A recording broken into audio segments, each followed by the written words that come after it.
Hello everyone, welcome to the channel. तो MHT CET के previous year question series में आज हम देखेंगे स्ट्रक्चर ऑफ एटम के प्रीवियस ईयर क्वेश्चंस। तो स्टार्ट करते हैं। फर्स्ट क्वेश्चन है, which among the following statements is true about isotopes. तो क्वेश्चन को सॉल्व करने से पहले देख लेंगे हम कि आइसोटोप्स क्या होते हैं, आइसोबार्स क्या होते हैं एंड आइसोटोन्स क्या होते हैं। तो सबसे पहले isotopes. Isotopes are the atoms of same element having same atomic number but different mass number। तो आइसोटोप्स का एटॉमिक नंबर सेम होता है लेकिन मास नंबर जो है वो डिफरेंट होता है। अभी एटॉमिक नंबर मतलब नंबर ऑफ प्रोटॉन्स, तो नंबर ऑफ प्रोटॉन्स भी सेम रहेंगे क्योंकि एटॉमिक नंबर सेम है। न्यूट्रल एटम में number of protons and electron same होते हैं तो यहाँ पे इलेक्ट्रॉन भी सेम रहेंगे। तो आइसोटोप्स में number of proton, number of electrons same होते हैं। इलेक्ट्रॉनिक कॉन्फ़िगरेशन भी सेम होता है। पीरियोडिक टेबल में आइसोटोप्स की पोजीशन भी सेम ही होती है एंड केमिकल प्रॉपर्टीज भी आइसोटोप्स की सेम रहेंगी। डिफरेंस क्या होता है? तो मास नंबर डिफरेंट रहेगा। नंबर ऑफ न्यूट्रॉन्स जो है वो डिफरेंट होते हैं आइसोटोप्स में एंड फिजिकल प्रॉपर्टीज भी अलग अलग रहेंगी।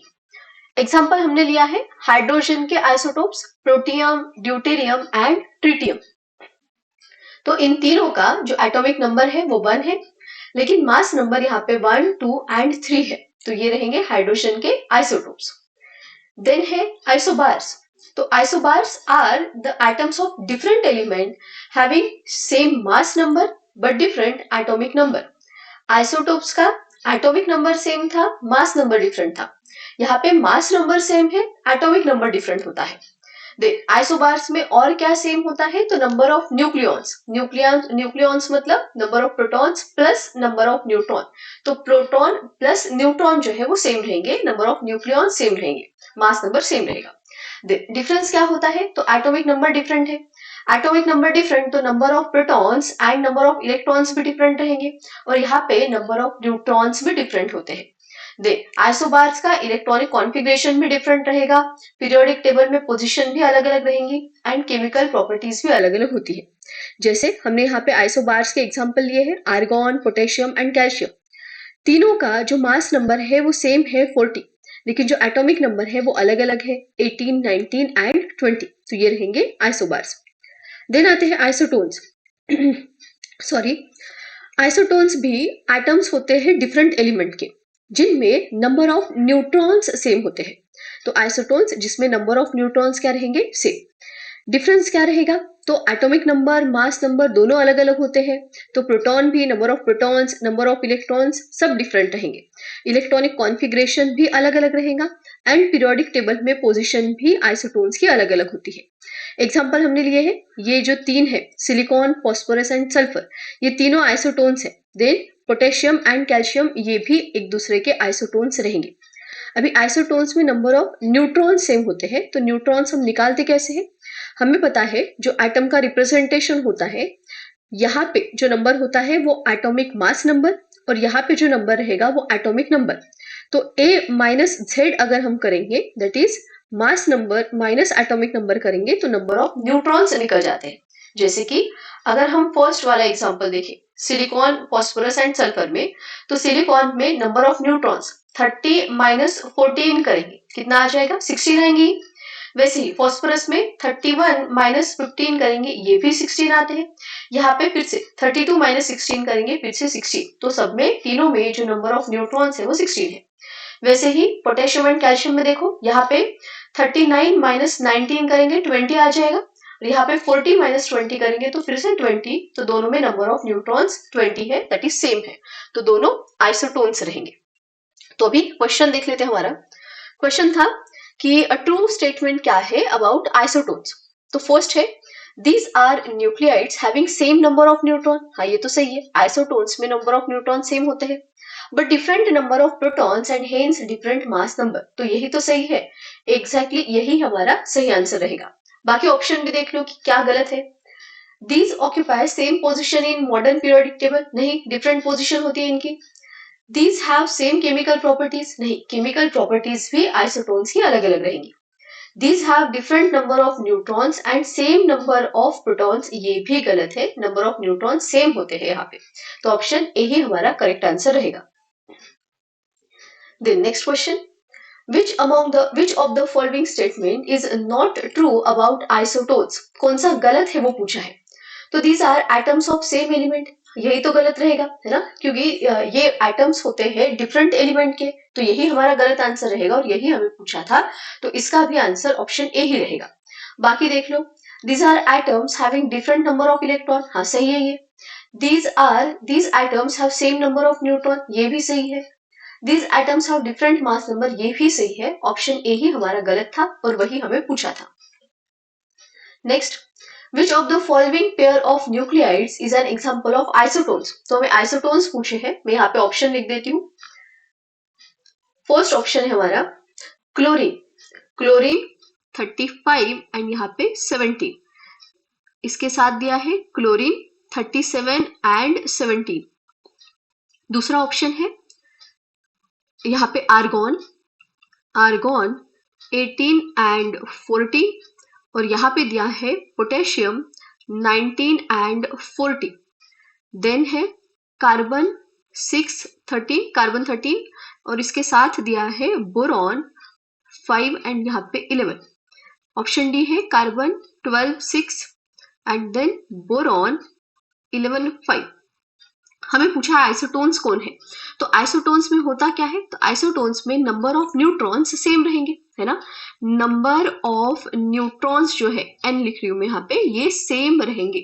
तो काउंट कर लो कहाँ पे नंबर ऑफ न्यूट्रॉन सेम है। अभी पहला ऑप्शन तो हम चेक नहीं करेंगे क्योंकि हमें पता है isotones are atoms of different element, ये तो सेम हो गए ना, तो ये तो नहीं हो सकता। आर्गॉन एंड पोटेशियम, यहाँ पे देख लो नंबर ऑफ न्यूट्रॉन कैसे निकालेंगे, तो a माइनस जेड हम करते हैं, तो 40 माइनस 18 कितना आ जाएगा, ये 22 आता है, और 40 माइनस 19 करेंगे तो ये आ जाएगा हमारा कितना 21 आएगा। तो दोनों के नंबर ऑफ न्यूट्रॉन्स तो सेम नहीं हुए, तो ये नहीं रहेगा आंसर। यहाँ पे 13 माइनस 6 करेंगे तो कितना आ जाएगा, ये 7 आ जाएगा, और 11 माइनस 5 करेंगे तो ये 6 आता है, यहाँ पे भी नंबर ऑफ न्यूट्रॉन सेम नहीं है। लास्ट ऑप्शन 12 माइनस 6, तो ये 6 आता है, और 11 माइनस 5 करेंगे तो ये भी हमारा कितना आ जाएगा, 6 आ जाएगा। यहाँ पे दोनों में नंबर ऑफ न्यूट्रॉन सेम है, तो ऑप्शन डी इसका करेक्ट आंसर रहेगा। Next, identify correct statement regarding isotopes from following, तो आइसोटोप्स के रिगार्डिंग करेक्ट स्टेटमेंट हमें ढूंढना है। They have same number of neutron, नहीं, आइसोटोप्स में नंबर ऑफ न्यूट्रॉन अलग अलग होते हैं। They have different number of proton, तो नहीं, आइसोटोप्स का एटॉमिक नंबर सेम होता है, तो number of proton and electron क्या रहेंगे, सेम। यहाँ पे डिफरेंट बोला था तो ये गलत है। They contain same number of proton, तो ये हमारा सही आंसर रहेगा। दे हैव सेम मास नंबर, तो नहीं, एटॉमिक नंबर सेम होता है, मास नंबर डिफरेंट होता है, तो ऑप्शन सी हमारा यहाँ पे करेक्ट आंसर रहेगा। Next, which of the following statements is correct regarding isobars, तो आइसोबार्स के रिगार्डिंग करेक्ट स्टेटमेंट पूछा है। आइसोबार्स में मास नंबर सेम रहेगा, एटॉमिक नंबर डिफरेंट होता है। तो these have same number of neutron, नहीं, न्यूट्रॉन तो अलग अलग रहेंगे, प्रोटॉन न्यूट्रॉन इलेक्ट्रॉन सब अलग होते हैं यहाँ पे। These are atoms of different element, हाँ ये सही है, ये डिफरेंट एलिमेंट के एटम्स होते हैं, ऑप्शन बी हमारा करेक्ट आंसर होना चाहिए। बाकी दो भी देख लेते हैं। These have same atomic number, नहीं, एटॉमिक नंबर अलग अलग होता है। These have different mass number, नहीं, मास नंबर सेम होता है, तो ऑप्शन बी इसका करेक्ट आंसर रहेगा। Next, which of the following statements is not true about isotopes, तो आइसोटोप्स के बारे में क्या सही नहीं है ये पूछा है। These are atoms of same element, हाँ सही है, isotopes atoms of same element होते हैं, same atomic number but different mass number रहेगा, तो ये तो सही है। These have same atomic number, ये भी सही है। They occupy same position in the modern periodic table, ये भी सही है। They have equal number of neutron, ये गलत रहेगा क्योंकि प्रोटॉन एंड इलेक्ट्रॉन सेम होते हैं, न्यूट्रॉन यहाँ पे अलग अलग होते हैं, तो ऑप्शन डी हमारे यहाँ पे आंसर रहेगा। Next, which of the following statements is not true about isobars, isobars के बारे में गलत हमें बताना है। तो these are the atoms of same element having same chemical properties, देखो isobars atoms of different element होते हैं, यहाँ पे तो सेम आ गया, तो यही तो हमारा आंसर होना चाहिए, ऑप्शन ए ही हमारा करेक्ट आंसर रहेगा। बाकी तीन ऑप्शन भी देख लो। These are atoms of different element, हाँ सही है। They occupy different position in periodic table, ये भी सही है। They have same mass number, ये भी सही है, तो ऑप्शन ए ही हमारा सही आंसर यहाँ पे रहेगा, हमें नॉट ट्रू वाला पूछा था। Then next, All India Radio broadcast on frequency 1200 kilohertz, calculate wavelength of electromagnetic radiation. तो हमें फ्रीक्वेंसी दी है और वेवलेंथ पूछी है, तो इससे रिलेटेड फॉर्मूले क्या होते हैं? 3 फॉर्मूले याद रखना।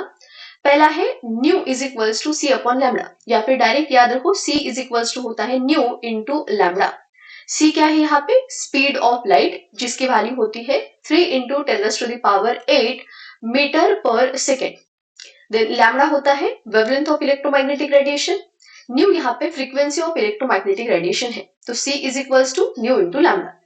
Then wave number nu bar से हम डिनोट करते हैं, और वेव नंबर होता है रेसिप्रोकल ऑफ वेवलेंथ, तो nu bar is equals to 1 upon lambda. और एक फॉर्मूला है एनर्जी का, तो एनर्जी होता है E is equals to h into nu. H होता है प्लांक्स कांस्टेंट, इसकी वैल्यू याद कर लेना, मोस्टली क्वेश्चन में दी रहती है लेकिन याद कर लेना, 6.626 इंटू 10⁻⁻34 जूल सेकेंड। तो E is equals to H nu, फिर हमें पता है nu is equals to C upon lambda होता है, तो बस न्यू की value C upon lambda put कर दी। Then H C as it is है 1 अपॉन लैम्डा न्यू बार होता है, तो हमने न्यू बार पुट कर दिया। तो E is equals to H nu या फिर एच सी अपॉन लैम्डा या फिर एच सी न्यू बार, ये एनर्जी का formula. Then frequency and wavelength का relation C is equals to nu into lambda. ये तीनों फॉर्मूले अच्छे से याद कर लेना। अभी हम फ्रीक्वेंसी क्या है, वेवलेंथ क्या है, उसकी भी डेफिनेशन एक बार देख लेते हैं। तो वेवलेंथ क्या होता है? The distance between two consecutive crest और trough is called as wavelength. Wavelength का ऐसा यूनिट रहेगा metre. Then frequency, number of waves that pass a given point in 1 second, number of waves per second जो है उसको हम बोलते हैं फ्रीक्वेंसी। इसका ऐसा यूनिट होता है हर्ट्ज। हर्ट्ज मतलब ही होता है second inverse. Then wave number, तो wave number is the number of wavelength per unit length, number of wavelength per unit length. और वेव नंबर क्या होता है, यहाँ पे न्यू बार आएगा, ठीक है। और वेवलेंथ रेसिप्रोकल होता है वेवलेंथ का। देन यूनिट रहेगा इसका, ऐसा यूनिट रहेगा मीटर इनवर्स, ये मीटर इनवर्स है, ठीक। देन है एम्पलीट्यूड, तो amplitude of wave is the height of crust, height of crust को बोलते हैं amplitude, and square of amplitude denotes the intensity of radiation. तो ये छोटी छोटी डेफिनेशन भी हमें पता होनी चाहिए, इसके ऊपर भी क्वेश्चन आया है। देन क्वेश्चन था हमारा all India Radio broadcast on frequency, frequency की वैल्यू दी है, मतलब हमें न्यू की वैल्यू दी है, कितनी है? 1200 किलो हर्ट्ज, किलो हर्ट्ज। एक काम करते हैं, इसको हर्ट्ज में ले लेते हैं, तो ये 1200 इंटू 10⁻³ हर्ट्ज आ जाएगा, ठीक। कैलकुलेट वेवलेंथ, मतलब हमें लैम्डा की वैल्यू निकालनी है। फॉर्मूला है हमारे पास फॉर्मूला है C इज इक्वल्स टू होता है न्यू इंटू लैम्डा। हमें लैम्डा निकालना है, तो lambda is equals to C upon nu आ जाएगा। C की वैल्यू हमें पता ही होनी चाहिए, 3 इंटू 10⁸, ये होता है metre per second, upon new क्या है? न्यू दिया है हमें 1200 इंटू 10⁻³ ये आ जाएगा हर्ट्ज। हर्ट्ज मतलब ही सेकेंड इनवर्स होता है, सेकेंड इनवर्स कैंसिल, मीटर में आंसर आएगा। एक काम करते हैं, मैं इसको लिख रही हूँ 3/12 इंटू ये 10⁻8 और यहाँ पे 10⁵ हो जाएगा, तो ऊपर 10⁸, ये 5 ऊपर जाएगा तो 10⁻⁻5, तो ये आ जाएगा 300, है ना। 8 - 5 करेंगे 300 नहीं 3000 आएगा। 8 10⁸ इंटू 10⁻⁻5, तो ये 10⁻³ आएगा, और मैंने 3 को इंटू 10⁻³ करके 3000 यहाँ पे लिख दिया। अपॉन करेंगे 12, इसको सॉल्व करेंगे तो इसका आंसर आता है 250, और यूनिट में क्या बचा था? मीटर, तो इसका आंसर हमारा 250 metre, that is option C इसका करेक्ट आंसर रहेगा। Next question, which from following coloured light has lowest energy. अभी ना हमें एनर्जी का, फ्रीक्वेंसी का एंड वेवलेंथ का रिलेशन पता होना चाहिए। जो हमारी एनर्जी एंड फ्रीक्वेंसी है ये एक दूसरे को डायरेक्टली प्रोपोर्शनल होती है, मतलब जितनी एनर्जी ज्यादा उतनी ही फ्रीक्वेंसी की वैल्यू भी ज्यादा रहेंगी। लेकिन जो एनर्जी है एंड वेवलेंथ है ये एक दूसरे को इनवर्सली प्रोपोर्शनल होते हैं, मतलब जितनी एनर्जी ज्यादा उतनी ही वेवलेंथ क्या रहेंगी? कम। हमें एक चीज पता होनी चाहिए, रेड लाइट जो होती है, मतलब जो रेड कलर की वेवलेंथ होती है वो सबसे ज्यादा होती है, रेड की वेवलेंथ सबसे ज्यादा, यहाँ पे लैम्डा लिख देते हैं हम, लैम्डा की वैल्यू सबसे ज्यादा। तो रेड लाइट के लिए लैम्डा की वैल्यू क्योंकि सबसे ज्यादा है, तो एनर्जी की वैल्यू सबसे क्या रहेंगी? कम रहेंगी।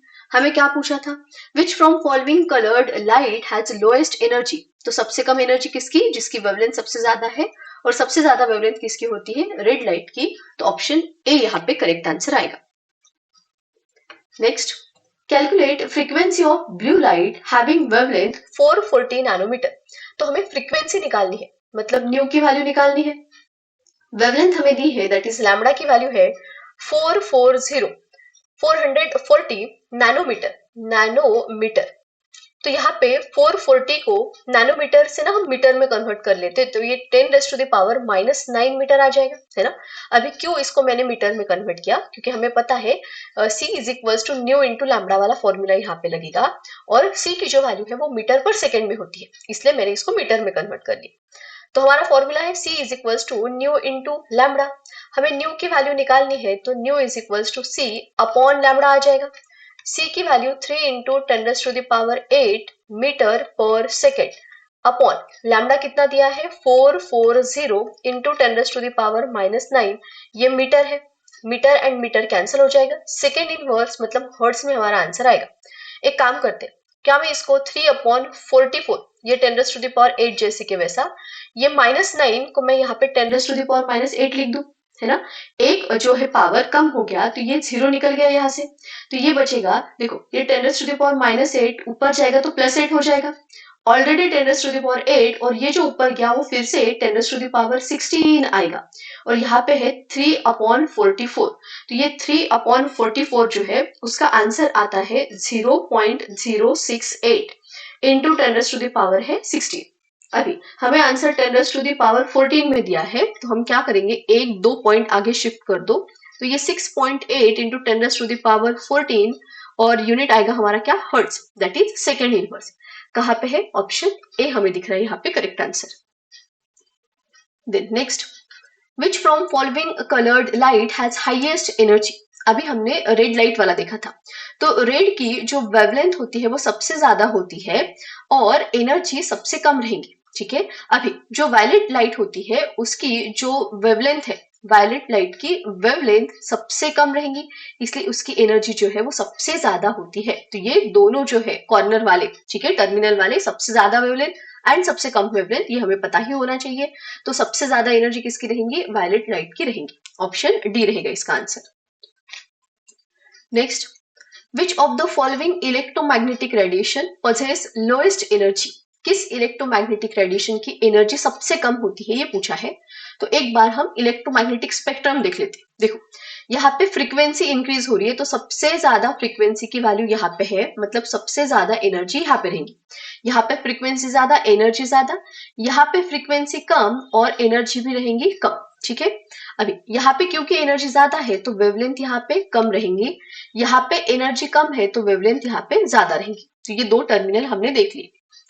सबसे ज्यादा एनर्जी किसकी है, गामा रेज, उसके बाद एक्स रेज, ठीक है, इसको मैं थोड़ा सा, हाँ, सबसे ज्यादा एनर्जी किसकी है, गामा रेज की। दे उससे कम एनर्जी, एक मिनट,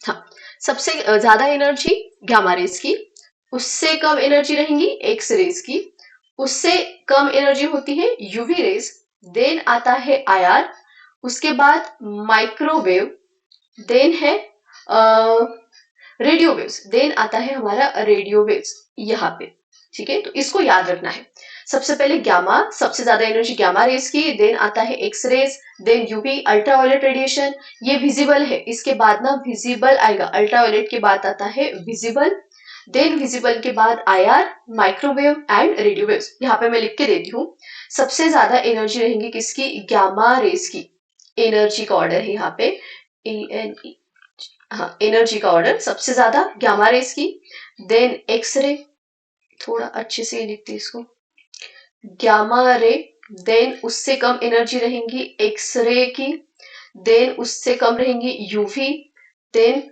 विजिबल आएगा, विजिबल के बाद आता है आईआर, देन आएगा माइक्रोवेव, माइक्रोवेव एंड उसके सबसे कम जो एनर्जी है वो रहेंगी रेडियो वेव्स की, रेडियो वेव्स की।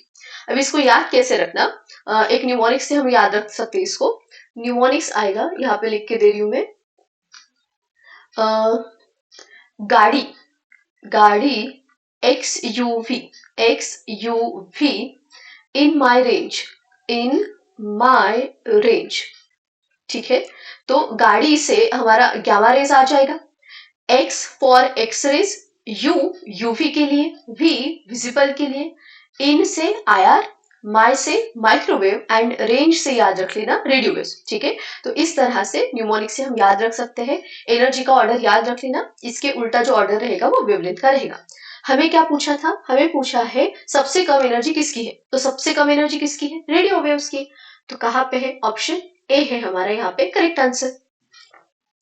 Next question, which parameter is indicated by number of waves passing a given point in 1 second, मतलब number of waves per unit time per second क्या होता है, फ्रीक्वेंसी होता है। अभी हमने डेफिनेशन को रिवाइज किया था, तो ऑप्शन बी इसका करेक्ट आंसर रहेगा।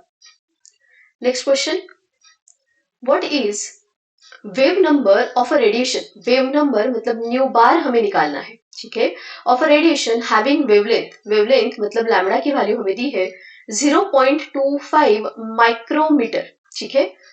अभी वेव नंबर क्या होता है, तो it is reciprocal of wavelength, तो 1 अपॉन लैम्डा, हमें लैम्डा दिया है, तो wave number is equals to 1 upon 0.25, ये आ जाएगा माइक्रोमीटर। अभी क्या मैं इसको इस तरह से लिखूं, 1 अपॉन 25 इंटू 10⁻⁻², है ना। इसको अगर ये ऊपर जाएगा ना, तो ये माइक्रोमीटर का इनवर्स आएगा, ठीक है। ये 10⁻⁻² अगर हम ऊपर लेके जाएंगे तो 10⁻+2 मतलब ये 100 बनेगा, तो ये 100 डिवाइडेड बाय आ जाएगा 25, सही है। और 100 डिवाइडेड बाय 25 कितना होता है, 4, तो ये आ गया 4 माइक्रोमीटर इनवर्स। अभी हमें मीटर इनवर्स में आंसर दिया है, तो wave number is equals to 4। ये माइक्रोमीटर इनवर्स को ना मैं यहाँ पे लेके आ रही हूँ, ठीक है। अभी हमें पता है 1 माइक्रोमीटर मतलब 10⁻⁻6 मीटर होता है, तो यहाँ पे 4 जैसे के वैसा, यहाँ पे 10⁻⁻6, ये क्या आ जाएगा, मीटर। अभी ऊपर लेके जाएंगे तो ये 4 इंटू 10⁻6 मीटर ऊपर गया, तो ये आ जाएगा मीटर इनवर्स। इसको ऐसे ही करना है, यहाँ पे हम क्या करते हैं, हम इनवर्स ना देख के वो डायरेक्ट माइक्रोमीटर का 10⁻⁻6 कर देंगे, और यहाँ पे 10⁻⁻6 वाला ऑप्शन ही नहीं है ना, तो थोड़ा सा वो ध्यान रखना है कि वो इनवर्स में है। तो 4 into 10⁻6 metre inverse, option B ये हमारा करेक्ट आंसर रहेगा। Next, calculate energy per mole of photon of electromagnetic radiation having wavelength. तो हमें ना एनर्जी निकालनी है, एनर्जी की वैल्यू निकालनी है, लेकिन पर मोल में निकालना है, ठीक है।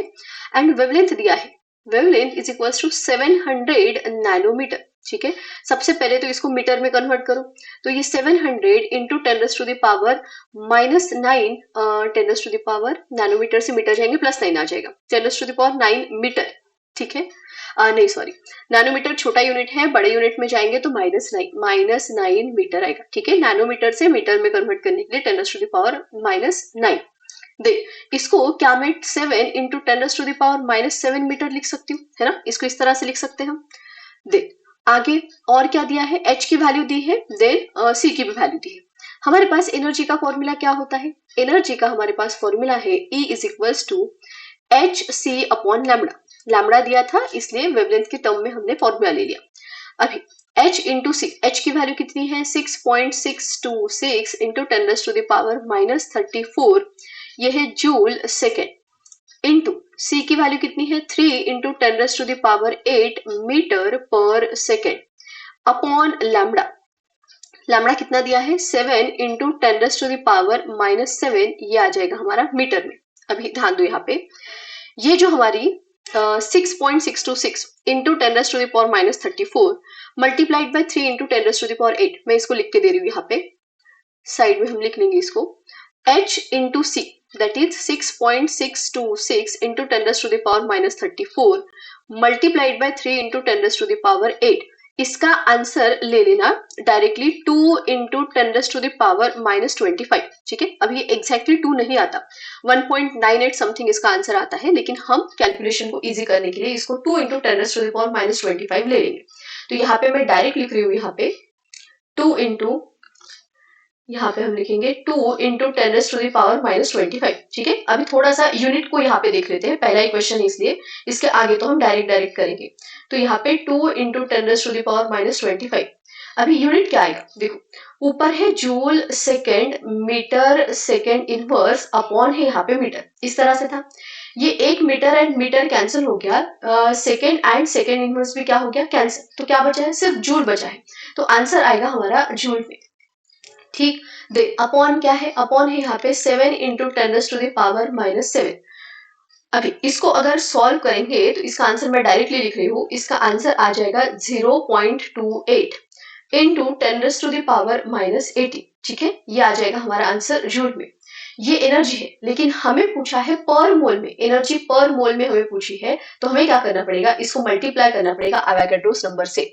तो हम लिखेंगे यहाँ पे energy per mole, energy per mole is equals to, ये जो एनर्जी की वैल्यू है वो multiplied by Avogadro's number that is Na।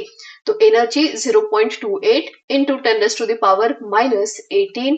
Avogadro's number 6.022 होता है, मैं यहाँ पे 6 ले रही हूँ डायरेक्टली, 6 इंटू 10⁻23। ठीक है, तो इसको अगर हम मल्टीप्लाई करते हैं 0.28 मल्टीप्लाइड बाय 6, आंसर 1.68 इंटू 10⁻5 इतना आ जाएगा। ठीक है, और ये रहेगा हमारा आंसर, कहाँ पे है 1.68।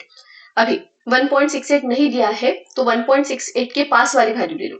हमने क्या किया है, हमने 6.022 का 6 ले लिया, मतलब कम ली ना हमने वैल्यू, 6.022 का 6 ले लिया है तो कम वैल्यू ली, तो हमारा आंसर भी कम आया है। कौन सा आंसर, इसके पास वाला 1.71 लेना पड़ेगा। ठीक है, लेकिन देखो यहाँ पे ना ऑप्शन बहुत पास पास है, 1.71, 1.02, 1.84, 1.55 बहुत पास पास आंसर है। तो ऐसे क्वेश्चन में रिस्क नहीं लेना है, थोड़ा सा टाइम लेके, मतलब बहुत टाइम ले लेना, लेकिन थोड़ा कैलकुलेशन यहाँ पे कर लेना।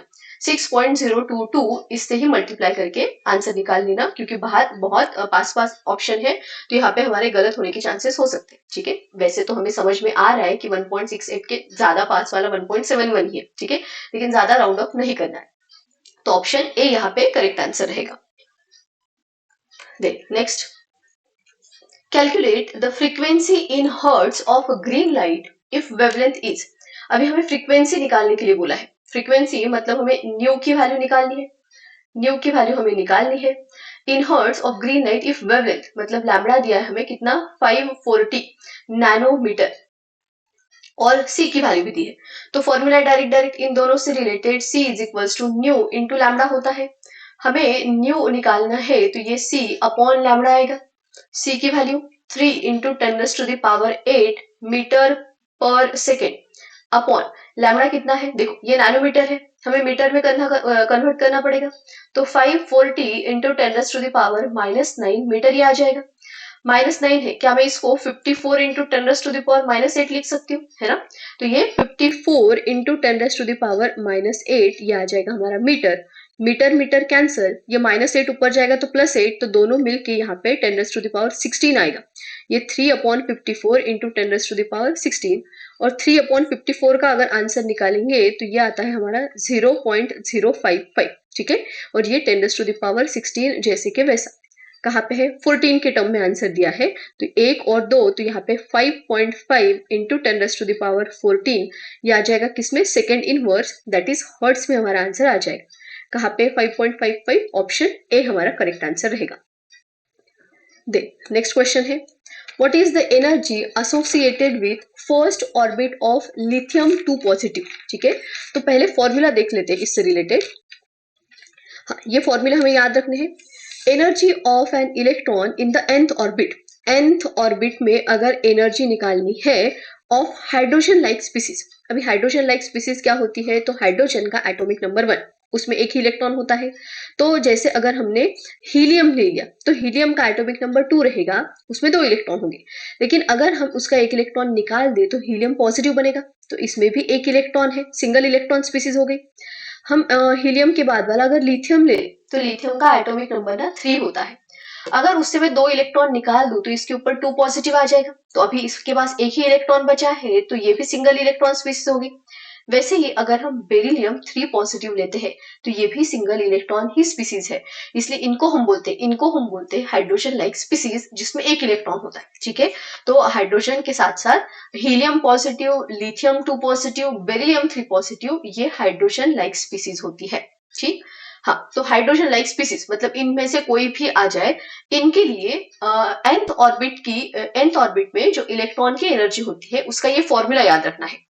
En मतलब energy of electron in nth orbit, किसके लिए? For hydrogen like species, -2.18 into 10⁻⁻18 z square upon n square, और ये एनर्जी होती है जूल में, ये याद रखना है। ठीक, ये जो वैल्यू है ये RH दैट इज रिडबॉक्स कांस्टेंट की वैल्यू है। z यहाँ पे रहेगा atomic number. They radius of Bohr's orbit, radius की भी वैल्यू हमें, रेडियस का भी जो फॉर्मूला है वो हमें पता होना चाहिए। रेडियस का फॉर्मूला है, रेडियस ऑफ बोहर्स ऑर्बिट का 52.9 into n square upon z। n फिर से बोहर ऑर्बिट रहेगा, z रहेगा यहाँ पे एटॉमिक नंबर, और ये होता है पिकोमीटर में। यूनिट याद रखना, हमें पता चाहिए कि जो हमारा आंसर आया है वो किस में आया है, तो ये एनर्जी जूल में, और रेडियस जो है वो पिकोमीटर वाली होती है। अभी क्वेश्चन क्या था हमारा, what is energy associated with first orbit of lithium 2 positive. अभी lithium 2 positive hydrogen like species है, बस उसकी एनर्जी निकालनी है, किसकी? फर्स्ट ऑर्बिट की। फर्स्ट ऑर्बिट की एनर्जी निकालनी है, मतलब n की वैल्यू कितनी होगी? 1 हो गई। फॉर लिथियम z की वैल्यू कितनी रहेगी? लिथियम का एटॉमिक नंबर 3 होता है, तो z की वैल्यू 3। एनर्जी का फॉर्मूला है हमारे पास -2.18 इंटू 10⁻⁻18, क्या होता है? z square upon n square. यहाँ पे लिखेंगे हम z square upon n square, तो -2.18 इंटू 10⁻⁻18 जैसे कि वैसा।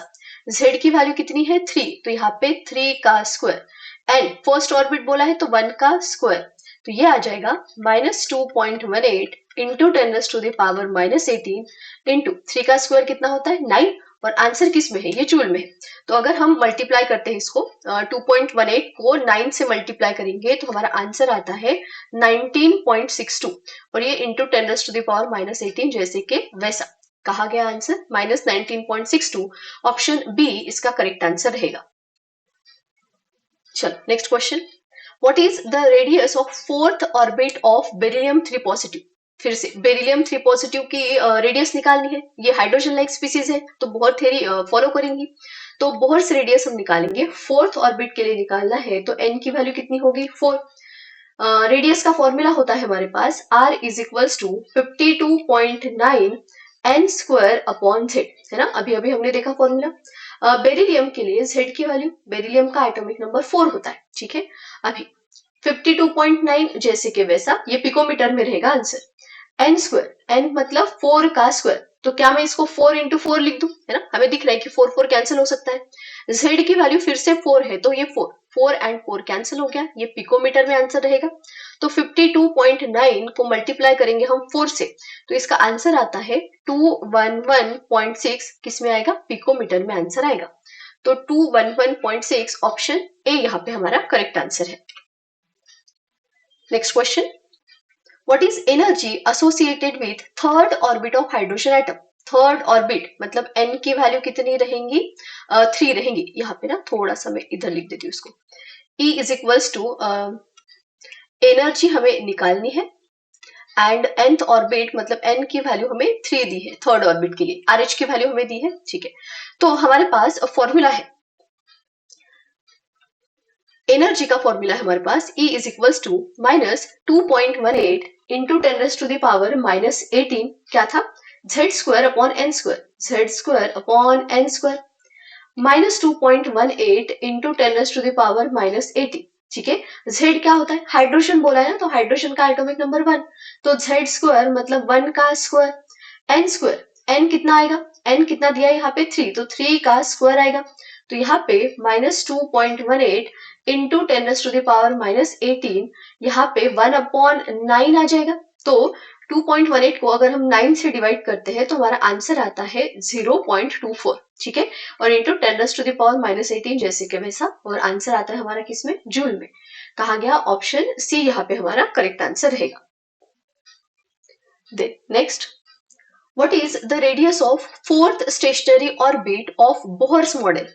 फोर्थ स्टेशनरी ऑर्बिट के लिए रेडियस निकालनी है। If radius of first stationary orbit is r, picometre. देखो फर्स्ट के लिए जो रेडियस है मैं उसको ना r1 लिख देती हूँ, तो r1 की वैल्यू कितनी दी है? r, और फोर्थ स्टेशनरी ऑर्बिट की बोहर्स मॉडल में हमें रेडियस निकालनी है। Fourth stationary orbit of Bohr's model ये इसकी रेडियस निकालनी है, तो इसको मैं ना R4 बोल देती हूँ, ये हमें निकालना है। तो हमारे पास फॉर्मूला क्या है? हमारे पास रेडियस का फॉर्मूला होता है R is equals to 52.9 n square upon z। ठीक है, तो फर्स्ट ऑर्बिट के लिए क्या आ जाएगा? ये R1 is equals to 52.9, n की वैल्यू कितनी है फर्स्ट ऑर्बिट के लिए? 1 का स्क्वायर आएगा अपॉन z। ठीक है, दोनों सेम एटम के लिए है तो z की वैल्यू तो सेम रहेंगी, तो मैं z ही लिखती हूँ इसको। ये आ जाएगा 1। दे फोर्थ ऑर्बिट के लिए R4 इज इक्वल्स टू हम लिखेंगे 52.9 इंटू n की वैल्यू अभी कितनी आ जाएंगी? 4 का स्क्वायर, फोर्थ ऑर्बिट बोला इसने, और z रहने दो जैसे के वैसा, यहाँ पे इक्वेशन 2। ठीक है, अभी हम क्या करेंगे, हमें R4 निकालना है, तो मैं R4 डिवाइडेड बाय कर देती हूँ R1। R4 कितना है? 52.9 4 स्क्वायर अपॉन z, अपॉन में आ जाएगा, ये R1 है 52.9 1 square upon z, z cancel, ये और ये भी कैंसिल हो जाएगा। R4 इज इक्वल्स टू आ जाएगा 4 square into R1। R4 is equals to 4 का स्क्वायर 16, और R1 कितना दिया है? ये R है, तो बस 16R पिकोमीटर हमारा आंसर आ जाएगा। ऑप्शन सी यहाँ पे करेक्ट आंसर रहेगा। Next question, calculate energy associated with second orbit of helium positive. तो एनर्जी निकालनी है सेकेंड ऑर्बिट के लिए, n की वैल्यू कितनी रहेंगी? 2, और हीलियम का atomic number that is z की वैल्यू भी 2 रहेंगी। एनर्जी E का फॉर्मूला है हमारे पास -2.18 into 10⁻⁻18 z square upon n square, है ना। तो यहाँ पे -2.18 इंटू 10⁻⁻18। अब इसको सॉल्व करते नहीं बैठना है ना, मैं यहाँ पे करके दे रही हूँ सॉल्व, लेकिन आप लोगों को नहीं करना है। n की भी वैल्यू और z की भी वैल्यू सेम है, दोनों का स्क्वायर है, तो ऑब्वियसली वो कैंसिल ही होने वाला है, तो डायरेक्ट आंसर इतना आ जाएगा, है ना। तो z क्या है? 2, तो z का स्क्वायर मतलब 2 का स्क्वायर आएगा, अपॉन n का स्क्वायर मतलब फिर से 2 का स्क्वायर, दोनों कैंसिल हो जाएगा।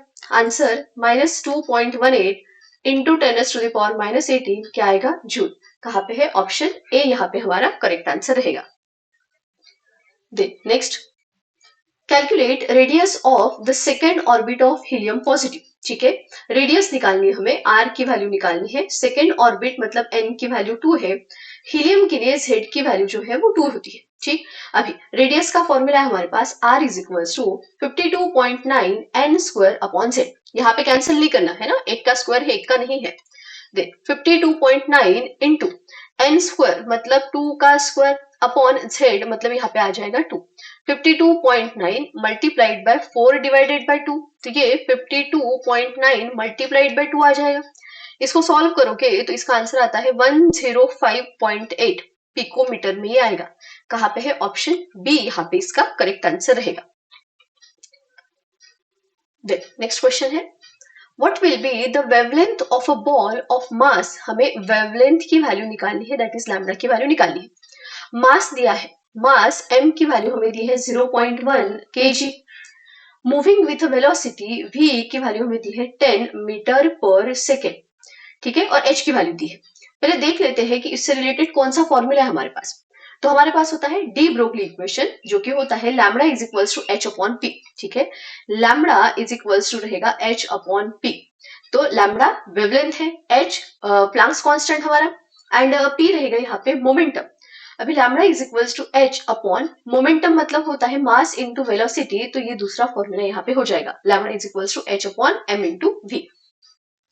तो लैम्डा निकालना है और m और v दिया है, तो ये डी ब्रोगली इक्वेशन ही हमें लगाना पड़ेगा। तो लैम्डा इज इक्वल्स टू होगा हमारे पास h अपॉन p, मतलब ही रहेगा h upon m into v, that is mass into velocity. h की वैल्यू है हमारे पास 6.6 हमें दी है यहाँ पे। ठीक है, 6.6 इंटू 10⁻⁻34 ये आता है हमारा जूल सेकेंड, अपॉन में यहाँ पे आएगा मास, मास कितना है 0.1 kg, इंटू वेलोसिटी कितनी दी है 10, ये क्या रहेगा? Metre per second. ठीक, अभी इसका थोड़ा सा यूनिट का मैं बता देती हूँ आप लोगों को, ताकि आपको पता रहे कि यहाँ पे केजी में ही हमको मास को रखना है या फिर चेंज करना है। देखो ये है जूल, देन सेकेंड, अपॉन नीचे है यहाँ पे KG metre per second. Joule मतलब क्या होता है? जूल मतलब होता है न्यूटन मीटर, है ना। न्यूटन मीटर को मैं क्या लिख सकती हूँ? मीटर को रहने दो, मीटर को रहने दो, न्यूटन मतलब होता है KG metre per second square. ठीक है, जूल मतलब न्यूटन मीटर, न्यूटन मतलब KG metre per second square, और ये मीटर जैसे के वैसा। ये जो सेकेंड था ये मैंने लिख दिया, और नीचे क्या बचा है, ये नीचे है KG metre second inverse. KG KG cancel, metre metre cancel. ये देखो ये सेकेंड का पावर -1 है, ऊपर जाएगा तो +1 हो जाएगा, +1 मतलब ये सेकेंड सेकेंड सेकेंड का पावर 2 हो जाएगा, -2 +2 कैंसल, सिर्फ क्या बचा है, मीटर बचा है। ठीक है, तो हमें क्या याद रखना है, जो हमारा एच का यूनिट होता है वो जूल सेकेंड होता है, यहाँ पे मास केजी में ही रहेगा और यहाँ पे मीटर पर सेकेंड में, तो सारे यूनिट कैंसिल होके जो हमारा वेवलेंथ का यूनिट है वो मीटर बचेगा, तो आंसर हमारा मीटर में आएगा यहाँ पे। हाँ, अभी इसको सॉल्व कर लो। देखो ये 6.6 इंटू 10⁻⁻34 रहने दो जैसे कि वैसे, यहाँ पे 0.1 मल्टीप्लाइड बाई 10 तो ये 1 ही आएगा ना, तो बस कुछ नहीं बचा यहाँ पे, 6.6 इंटू 10⁻⁻34, और किस में आंसर, मीटर में। कहाँ पे है, ऑप्शन सी रहेगा इसका correct answer. Next question, what is angular momentum of an electron in fourth orbit of hydrogen atom. अभी हमें एंगुलर मोमेंटम पूछा है फोर्थ ऑर्बिट में, तो हमें फॉर्मूला यहाँ पे पता होना चाहिए। एंगुलर मोमेंटम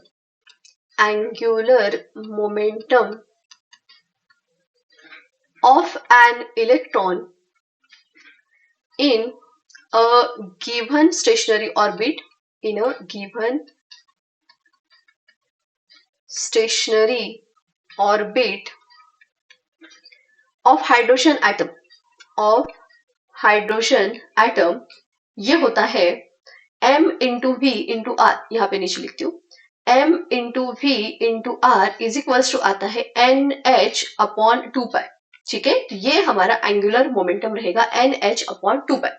हमें किसके लिए पूछा है, फोर्थ ऑर्बिट के लिए, तो फोर्थ ऑर्बिट के लिए n की वैल्यू कितनी हो जाएगी, 4, तो यहाँ पे लिखेंगे हम for fourth orbit n is equals to आ जाएगा 4। तो एंगुलर मोमेंटम क्या आ जाएगा हमारा, n की वैल्यू 4 पुट कर दो, यहाँ पे h अपॉन 2π, ये 2 1 और ये 2 में जाएगा, तो ये आ जाएगा हमारा 2h अपॉन π। ठीक है, कहाँ पे ऑप्शन सी यहाँ पे हमारा करेक्ट आंसर रहेगा। Next question, Which of the following equation gives angular momentum of an electron in a stationary orbit? अभी हमने देखा क्या होता है, m into v into r is equals to होता है हमारा NH अपॉन 2π। कहाँ पे लिखा है देखो, mvr is equals to NH upon 2π, option B यहाँ पे हमारा करेक्ट आंसर रहेगा। Next question, Which of the following statement is not true about Bohr's atomic model? Bohr's atomic model के लिए क्या सही नहीं है, तो एक बार ना देख लेते हैं इसके पॉइंट्स।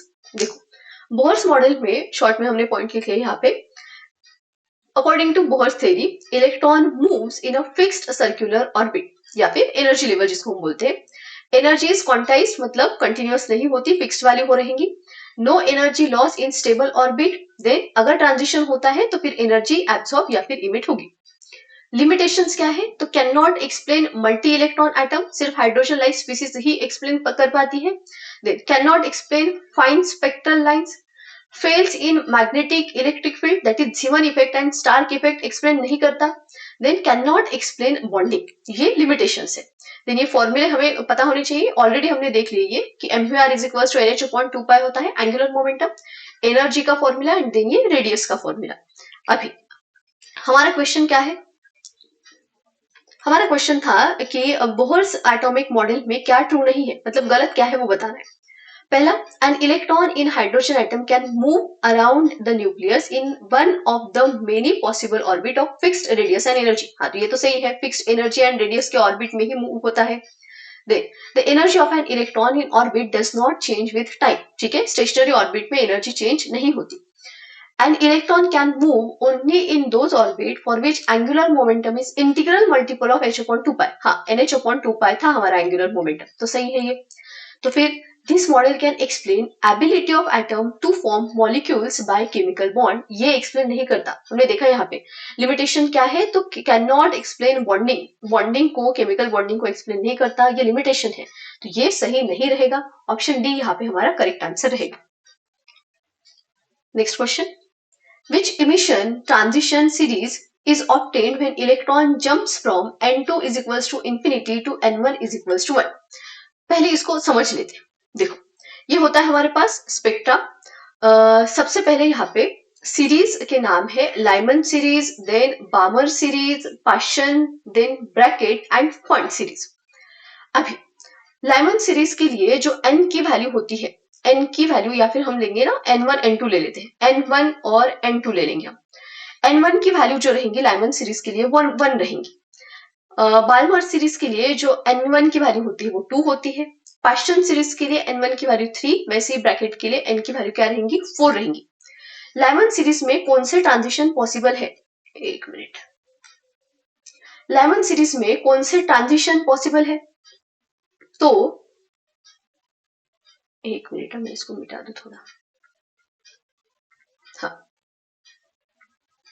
तो लाइमन सीरीज में लाइमन सीरीज के लिए n1 इज इक्वल्स टू होता है 1, तो n2 की जो वैल्यू रहेंगी वो 2, 3, 4 ये सब हो सकती है।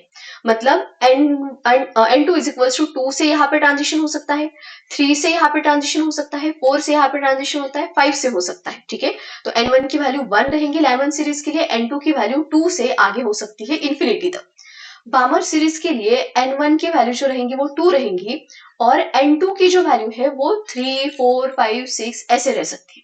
पास्टन सीरीज के लिए जो n1 की वैल्यू है वो रहेंगी 3 और n2 की वैल्यू 4, 5, 6, 7 इंफिनिटी तक रह सकती है। ठीक है, अभी हमें क्या पूछा था, which emission transition series is obtained when electron jumps from n2 is equals to infinity to n1 is equals to 1। n1 is equals to 1 किसके लिए होता है, लाइमन सीरीज के लिए होता है, और n2 कहां से कहां तक, 2, 3, 4, 5 इंफिनिटी तक हो सकता है। तो n1 सीरीज में ट्रांजिशन हो रहा है, n1 तक ट्रांजिशन हो रहा है, मतलब कौन सी सीरीज रहेंगी, लाइमन सीरीज रहेंगी। ठीक है, सिर्फ हमें यही पता था कि n1 की वैल्यू किसके लिए क्या होती है, तो लाइमन सीरीज के लिए यहाँ पे लिख लेती हूँ मैं। लाइमन सीरीज के लिए n1 की वैल्यू 1, इसके लिए n1 की वैल्यू 2, इसके लिए n1 की वैल्यू 3 रहेंगी, इसके लिए n1 की वैल्यू 4 एंड इसके लिए n1 की वैल्यू रहेंगी 5। n2 की वैल्यू उसके आगे वाली, जैसे लाइमन के लिए 2, 3, 4, 5, 6, बामर के लिए 3, 4, 5 उसके आगे वाली लेनी है। हाँ, ये फॉर्मूले हमें पता होने चाहिए न्यूमेरिकल को सॉल्व करने के लिए। Energy difference between an electronic transition in hydrogen atom, energy का डिफरेंस डेल्टा ई का फॉर्मूला होता है हमारे पास 2.18 इंटू 10⁻⁻80, ये आरएच की वैल्यू है, रिडबर्ग कांस्टेंट की value 2.18 into 10⁻⁻80 1 upon n1 square minus 1 upon n2 square. Energy की वैल्यू रहेंगी यहाँ पे जूल में।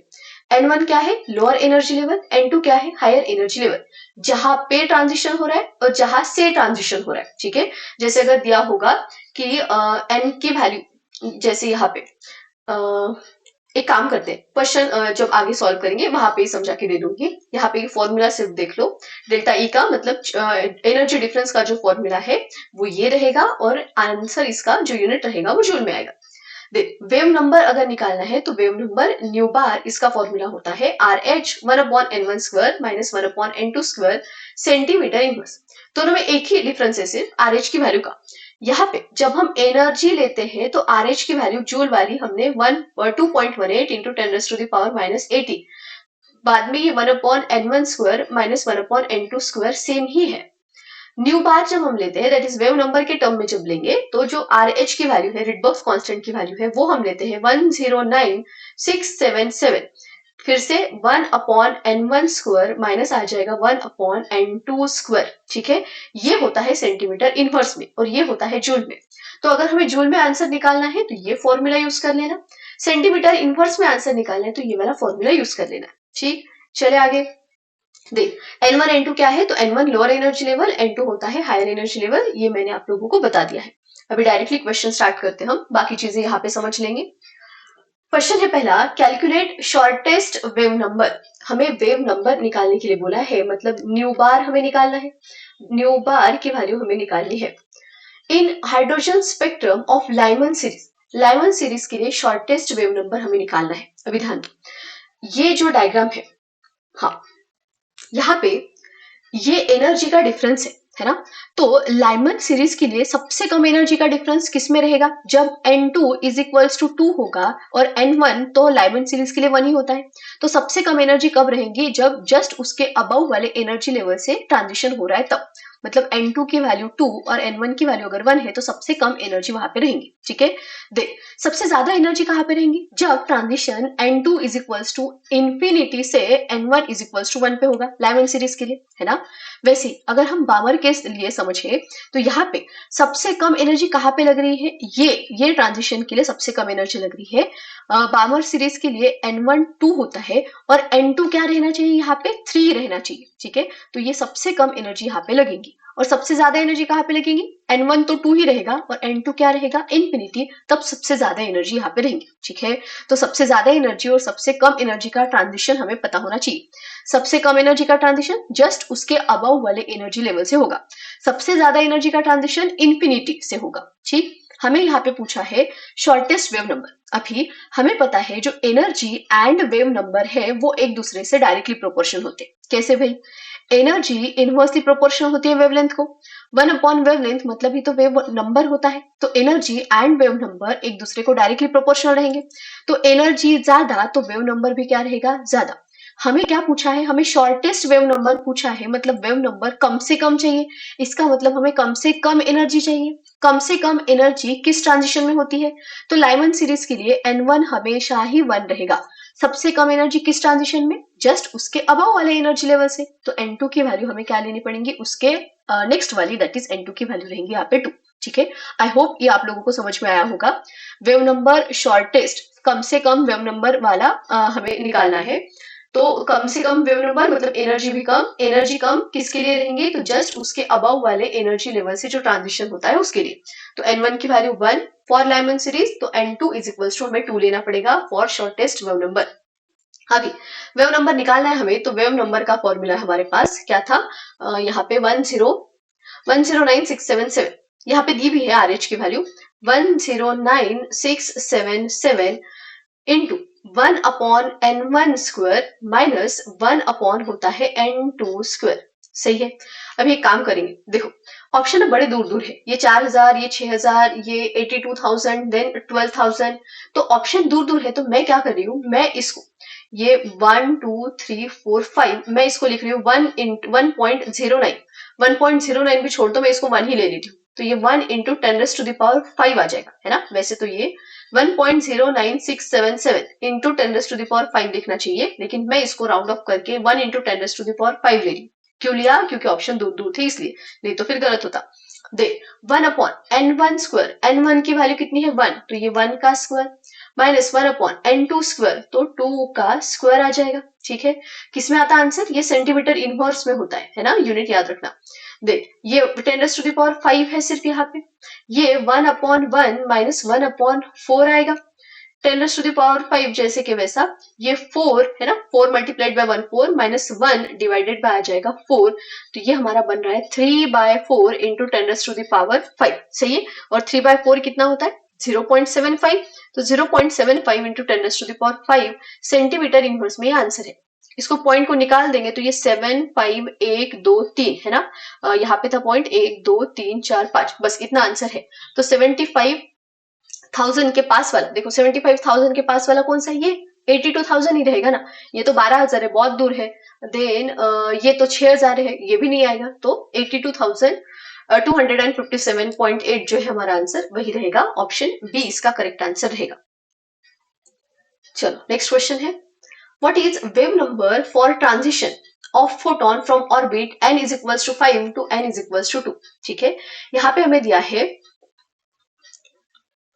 व्हाट इज वेव नंबर, मतलब हमें फिर से न्यू बार यहाँ पे निकालना है for transition of photon from orbit n is equals to 5, n is equals to 5 से n इज इक्वल्स टू 2 पे हमें पता है n1 होता है लोअर एनर्जी लेवल और n2 हायर वाला होता है, तो ये जो 5 वैल्यू है ये n2 की है, n2 इज इक्वल्स टू 5 और n1 इज इक्वल्स टू हमें क्या लेना पड़ेगा 2। ठीक है, सही है।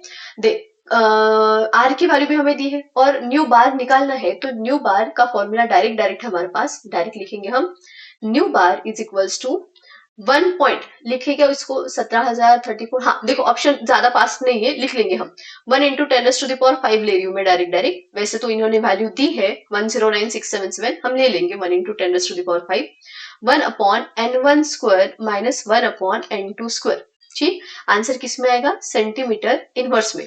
तो ये 10 to the power 5 1 upon n1 square, n1 कहाँ पे है 2 का square, minus 1 upon n2 square 5 का स्क्वायर, ये 10 टू द पावर 5, ये आएगा 1 upon 4 minus 1 upon 25, 10 to the power 5 जैसे कि वैसा 25 minus 4 divided by 25 multiplied by 4, तो 25 चौक 100, ये डायरेक्ट लिख रही हूँ मैं यहाँ पे 10 टू द पावर 2, ठीक है।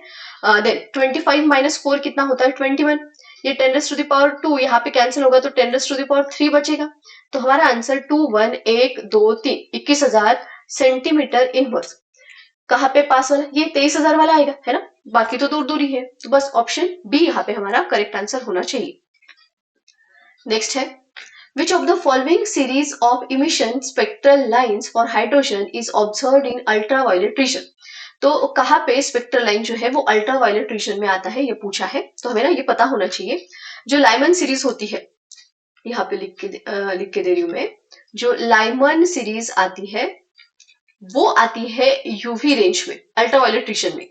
देन जो बामर होती है ये आती है विजिबल रेंज में, विजिबल में। देन बाकी जो है, जैसे Paschen bracket P fund, sorry fund जो होती है ये होती है, यहाँ पे लिख रही हूँ मैं पी बी एंड, ठीक है लिख ही देती हूँ, PASCHEN Paschen, then BRACKE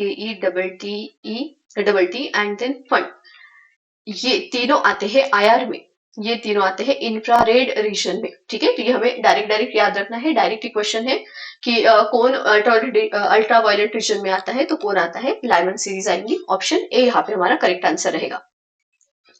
next question है, what is the wave number of lowest transition associated with Lyman series?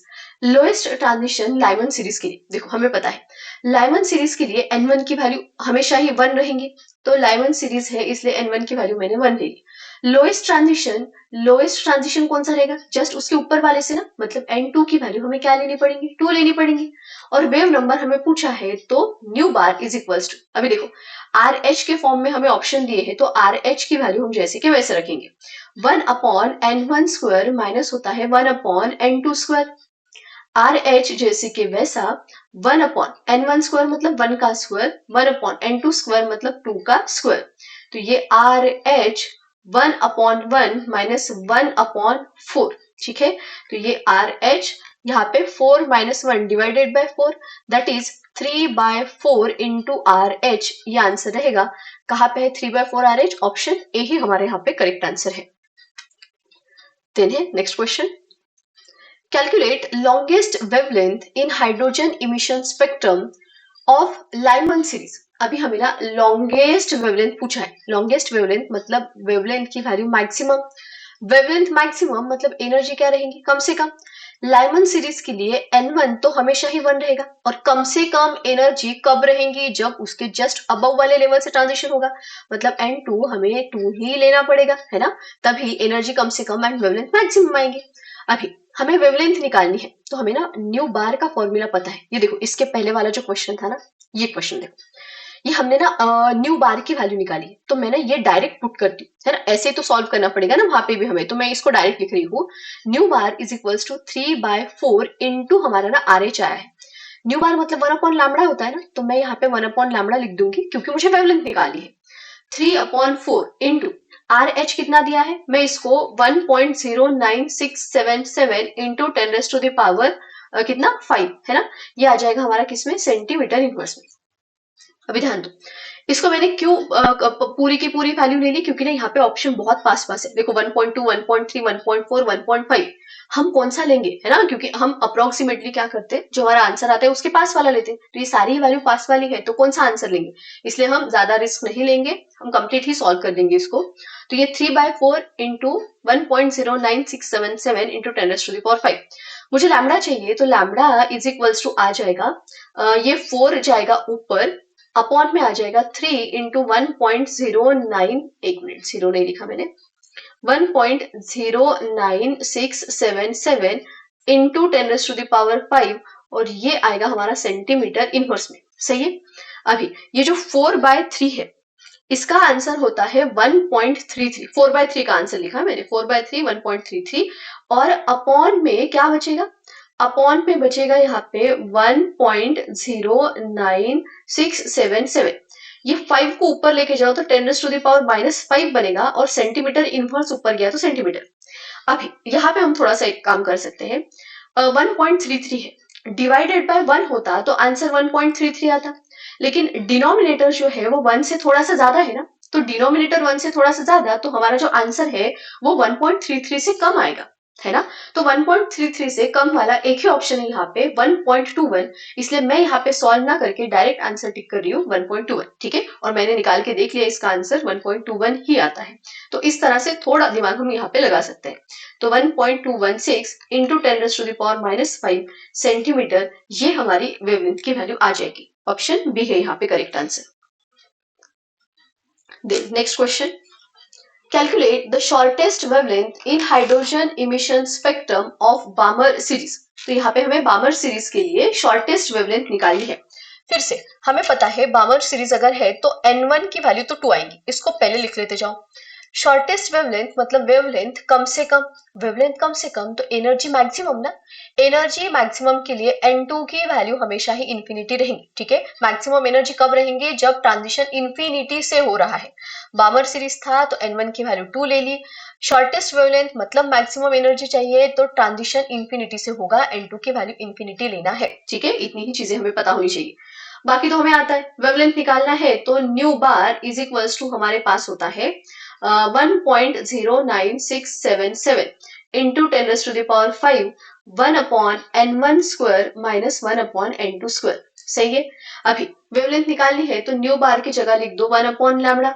1/λ is equals to 1 point, ले सकते कि इसको नहीं, देखो ऑप्शन पास पास ही है, 3.2 3.6 छोड़ो, रिस्क नहीं लेते। 1.09677 इंटू 10⁻⁵ 1/N1 स्क्वायर मतलब 2 का स्क्वायर आएगा, माइनस 1/इंफिनिटी का स्क्वायर, ठीक है। तो 1/λ, ये 1/λ is equals to 1.09677 into 10⁻⁵ into ये देखो 1/2 का स्क्वायर 4 आएगा, और 1/इंफिनिटी 0 होता है तो वो माइनस करके मैंने नहीं लिखा, डायरेक्ट लिखा 1/4।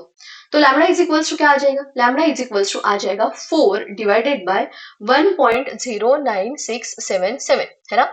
अभी डिनोमिनेटर 1 होता तो हमारा आंसर 4 आता, डिनोमिनेटर थोड़ा 1 से ज्यादा है तो आंसर हमारा 3 से कम आएगा, लेकिन 3 से कम वाले हमारे पास ना 3 ऑप्शन है, 3.2 3.9 3.6, तो इसको सॉल्व करके ही देखना है।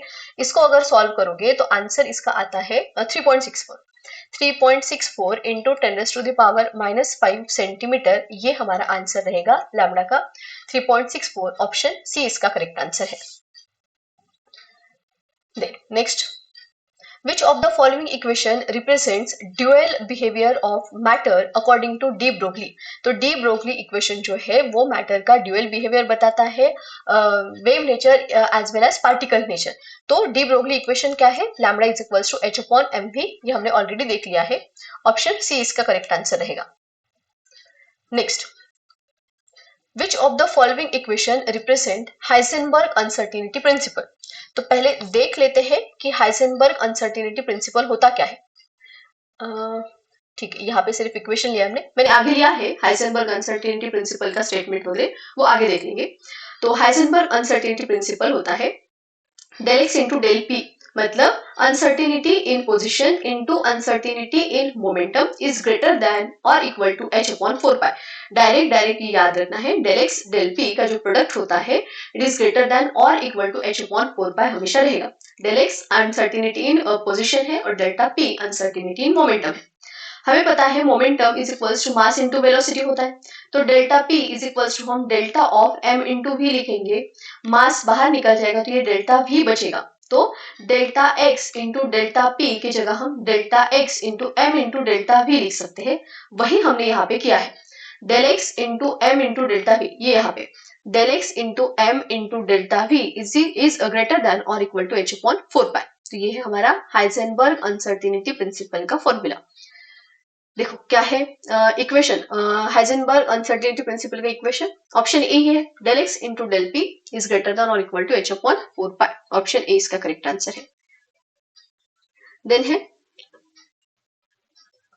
What is momentum of microscopic particle having de Broglie wavelength? देखो डायरेक्टली de Broglie wavelength लिखा है तो वही फॉर्मूला यूज करेंगे.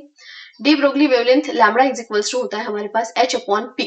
ठीक है, मोमेंटम पूछा है तो p is equals to h upon lambda आ जाएगा. h की वैल्यू हमें दी है 6.63 into 10 to the power minus 34 joule second. ठीक, और लैम्बडा दिया है हमें कितना 6.0. ये एंगस्ट्रॉम में है ना. देखो हमने इसके पहले देखा है जूल जो है, कलर चेंज करके लिखती हूँ मैं, जूल होता है न्यूटन मीटर और न्यूटन मतलब होता है KG metre per second square. ठीक है, देन ये मीटर, ये इतना न्यूटन, ये मीटर दोनों मिला के जूल, देन ये सेकेंड एज इट इज, और नीचे लैम्बडा. अभी ये यहाँ पे अगर मीटर है तो लैम्बडा भी हमें मीटर में ही लेना पड़ेगा, तो इसलिए वेवलेंथ को हम मीटर में कन्वर्ट कर देंगे.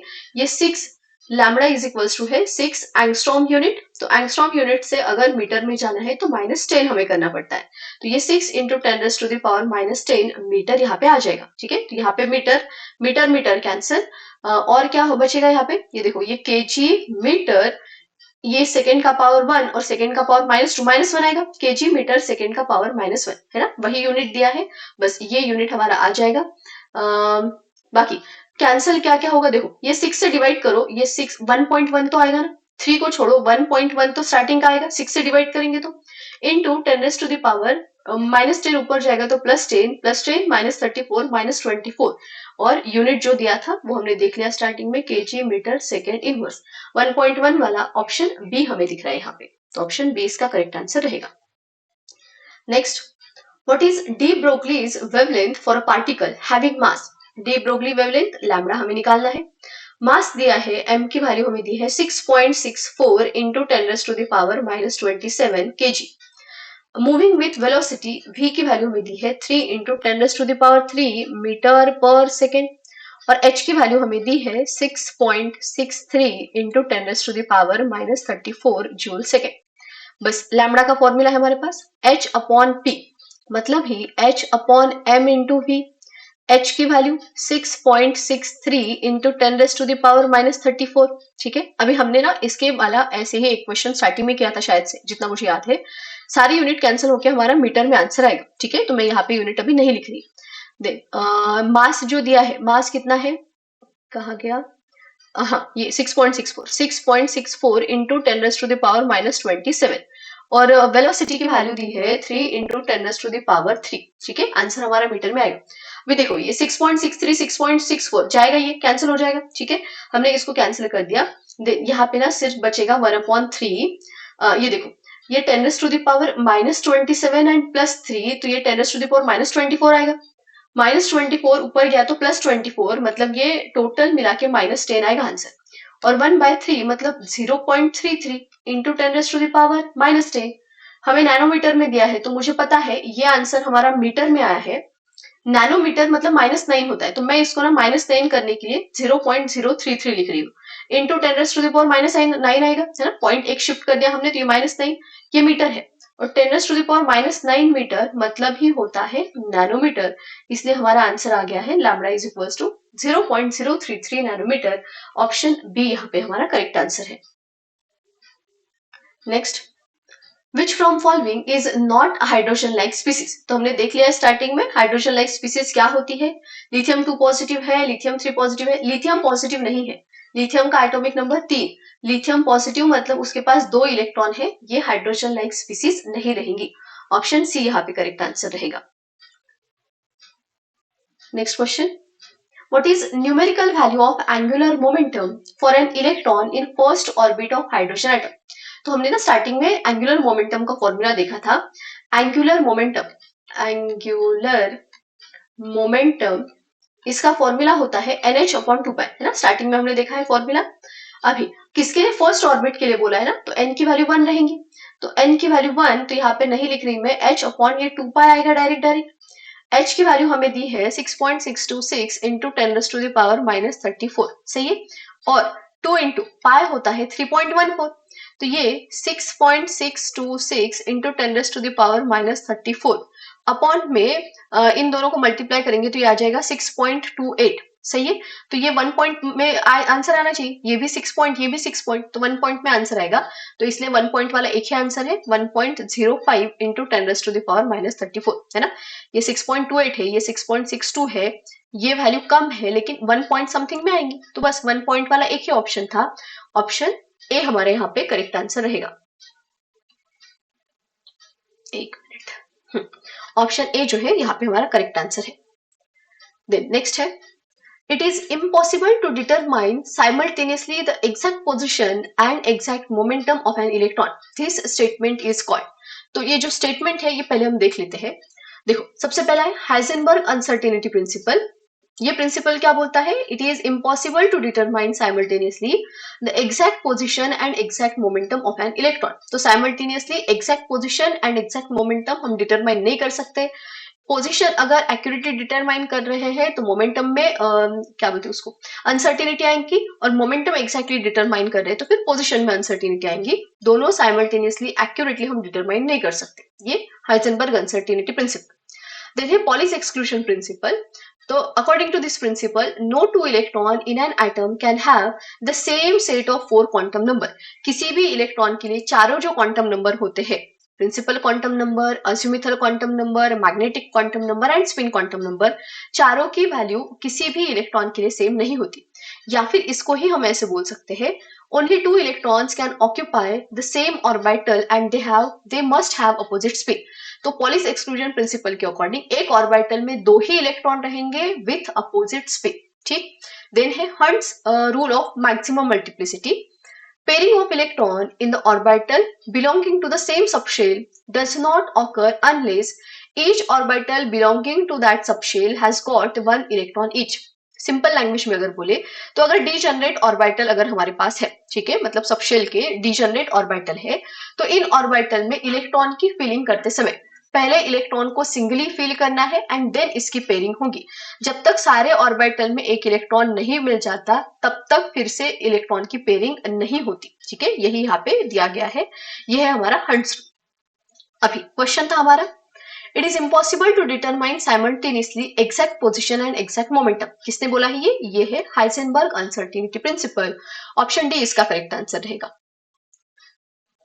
Next, which of the following principle decides that an orbital can accommodate maximum 2 electron with opposite spin? किसने बोला है ये बोला है Pauli's exclusion principle. Option B इसका करेक्ट आंसर है। Next, what is total number of unpaired electrons present in observed electronic configuration of chromium? Observe electronic configuration हमें पता है क्रोमियम एंड कॉपर में observed and expected electronic configuration अलग अलग होता है। क्रोमियम का expected electronic configuration argon 3d4 and 4s2 आना चाहिए, है ना, लेकिन एक्चुअली में ऑब्जर्व्ड इलेक्ट्रॉनिक कॉन्फ़िगरेशन यहाँ पे 3d5 एंड 4s1 होता है due to extra stability principle, है ना। अभी ये ऑब्जर्व्ड इलेक्ट्रॉनिक कॉन्फ़िगरेशन है, इसमें अनपेयर्ड इलेक्ट्रॉन पूछे हैं, तो देखो डी के 5 ऑर्बिटल होते हैं, तो हम यहाँ पे डी के 5 ऑर्बिटल लिख लेते हैं। देन एस का एक ऑर्बिटल रहेगा, इसको ना मैं थोड़ा सा साइड में लिखती हूँ, ये 3d5 एंड 4s1 रहेगा। 4s का एक ऑर्बिटल, तो 5 इलेक्ट्रॉन 1 2 3 4 5 ऐसे ही फिल करेंगे, s में 1, तो टोटल कितने अनपेयर्ड इलेक्ट्रॉन होंगे 5 और ये 6। ऑप्शन सी इसका करेक्ट आंसर रहेगा। Then next, what is the number of electrons present in d subshell in +1 oxidation state if its atomic number is 24? तो एटॉमिक नंबर 24 वाले के +1 ऑक्सीडेशन स्टेट में कितने नंबर ऑफ इलेक्ट्रॉन रहेंगे D subshell में, ये पूछा है। तो हमें पता है कि 24 क्रोमियम का एटॉमिक नंबर है ना। अभी क्रोमियम का +1 ऑक्सीडेशन स्टेट मतलब क्रोमियम प्लस लेना पड़ेगा। क्रोमियम का electronic configuration argon 3d5 4s1 होता है ना। +5 ऑक्सीडेशन स्टेट में ये आर्गॉन 3d5 एंड 4s0 रहेगा, s में से जाएगा इलेक्ट्रॉन। अभी d में कितने इलेक्ट्रॉन है, तो d में 5 इलेक्ट्रॉन है, ऑप्शन बी रहेगा इसका correct answer. Next, what does the principal quantum number describe? ठीक है, अब ये क्वेश्चन सॉल्व करने से पहले हम इसके बारे में थोड़ा सा पढ़ लेते हैं।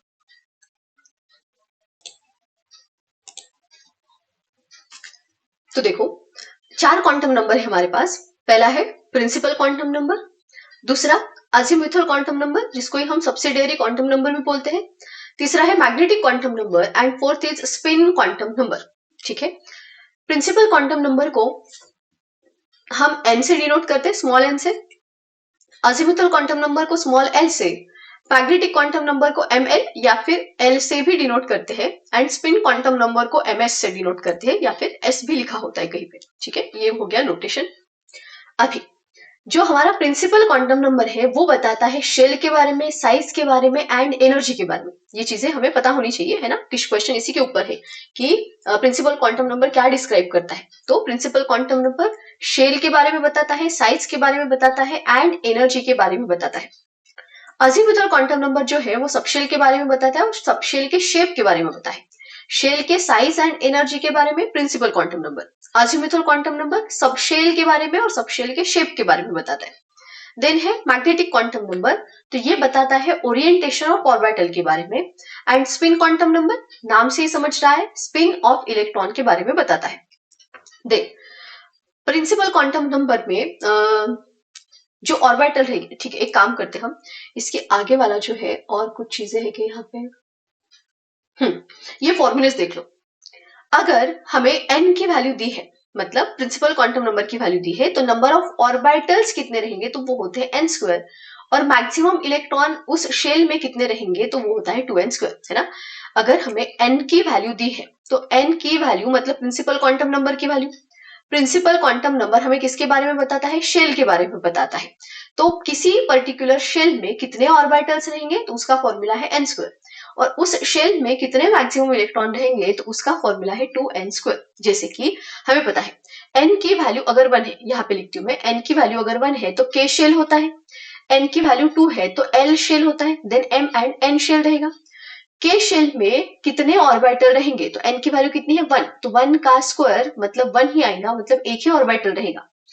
n की वैल्यू 2 है तो l शेल के कितने ऑर्बिटल रहेंगे, ऑर्बिटल्स का फॉर्मूला n स्क्वायर, तो मतलब 2 का स्क्वायर कितना 4 ऑर्बिटल रहेंगे, है ना। वैसे ही k शेल के इलेक्ट्रॉन निकालने के लिए 2n स्क्वायर है फॉर्मूला, तो k शेल में कितने इलेक्ट्रॉन, 2 इंटू n का स्क्वायर मतलब 1 का स्क्वायर, तो 2 इलेक्ट्रॉन रहेंगे।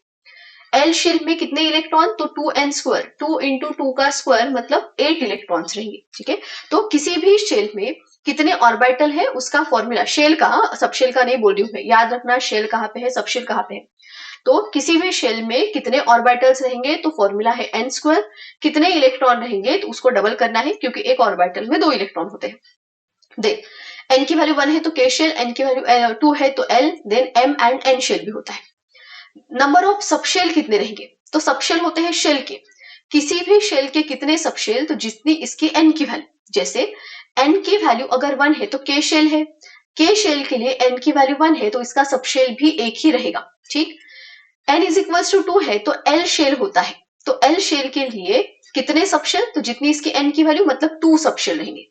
m शेल के लिए 3 सबशेल, n शेल के लिए 4 सबशेल रहेंगे। तो कितने सबशेल होते हैं किसी भी शेल के, जितनी n की वैल्यू रहेंगी उतने ही सबशेल रहेंगे। ये आगे के टेबल में और हम समझ लेंगे। देख, नंबर ऑफ ऑर्बिटल्स का फॉर्मूला होता है हमारे पास 12+1। ये ना इधर वाला टेबल और ये इधर वाला टेबल एग्जैक्टली अलग अलग है ना, दोनों को अलग अलग से पढ़ना है। ये एक ही लाइन में लिख दिया है मैंने, लेकिन अलग अलग है।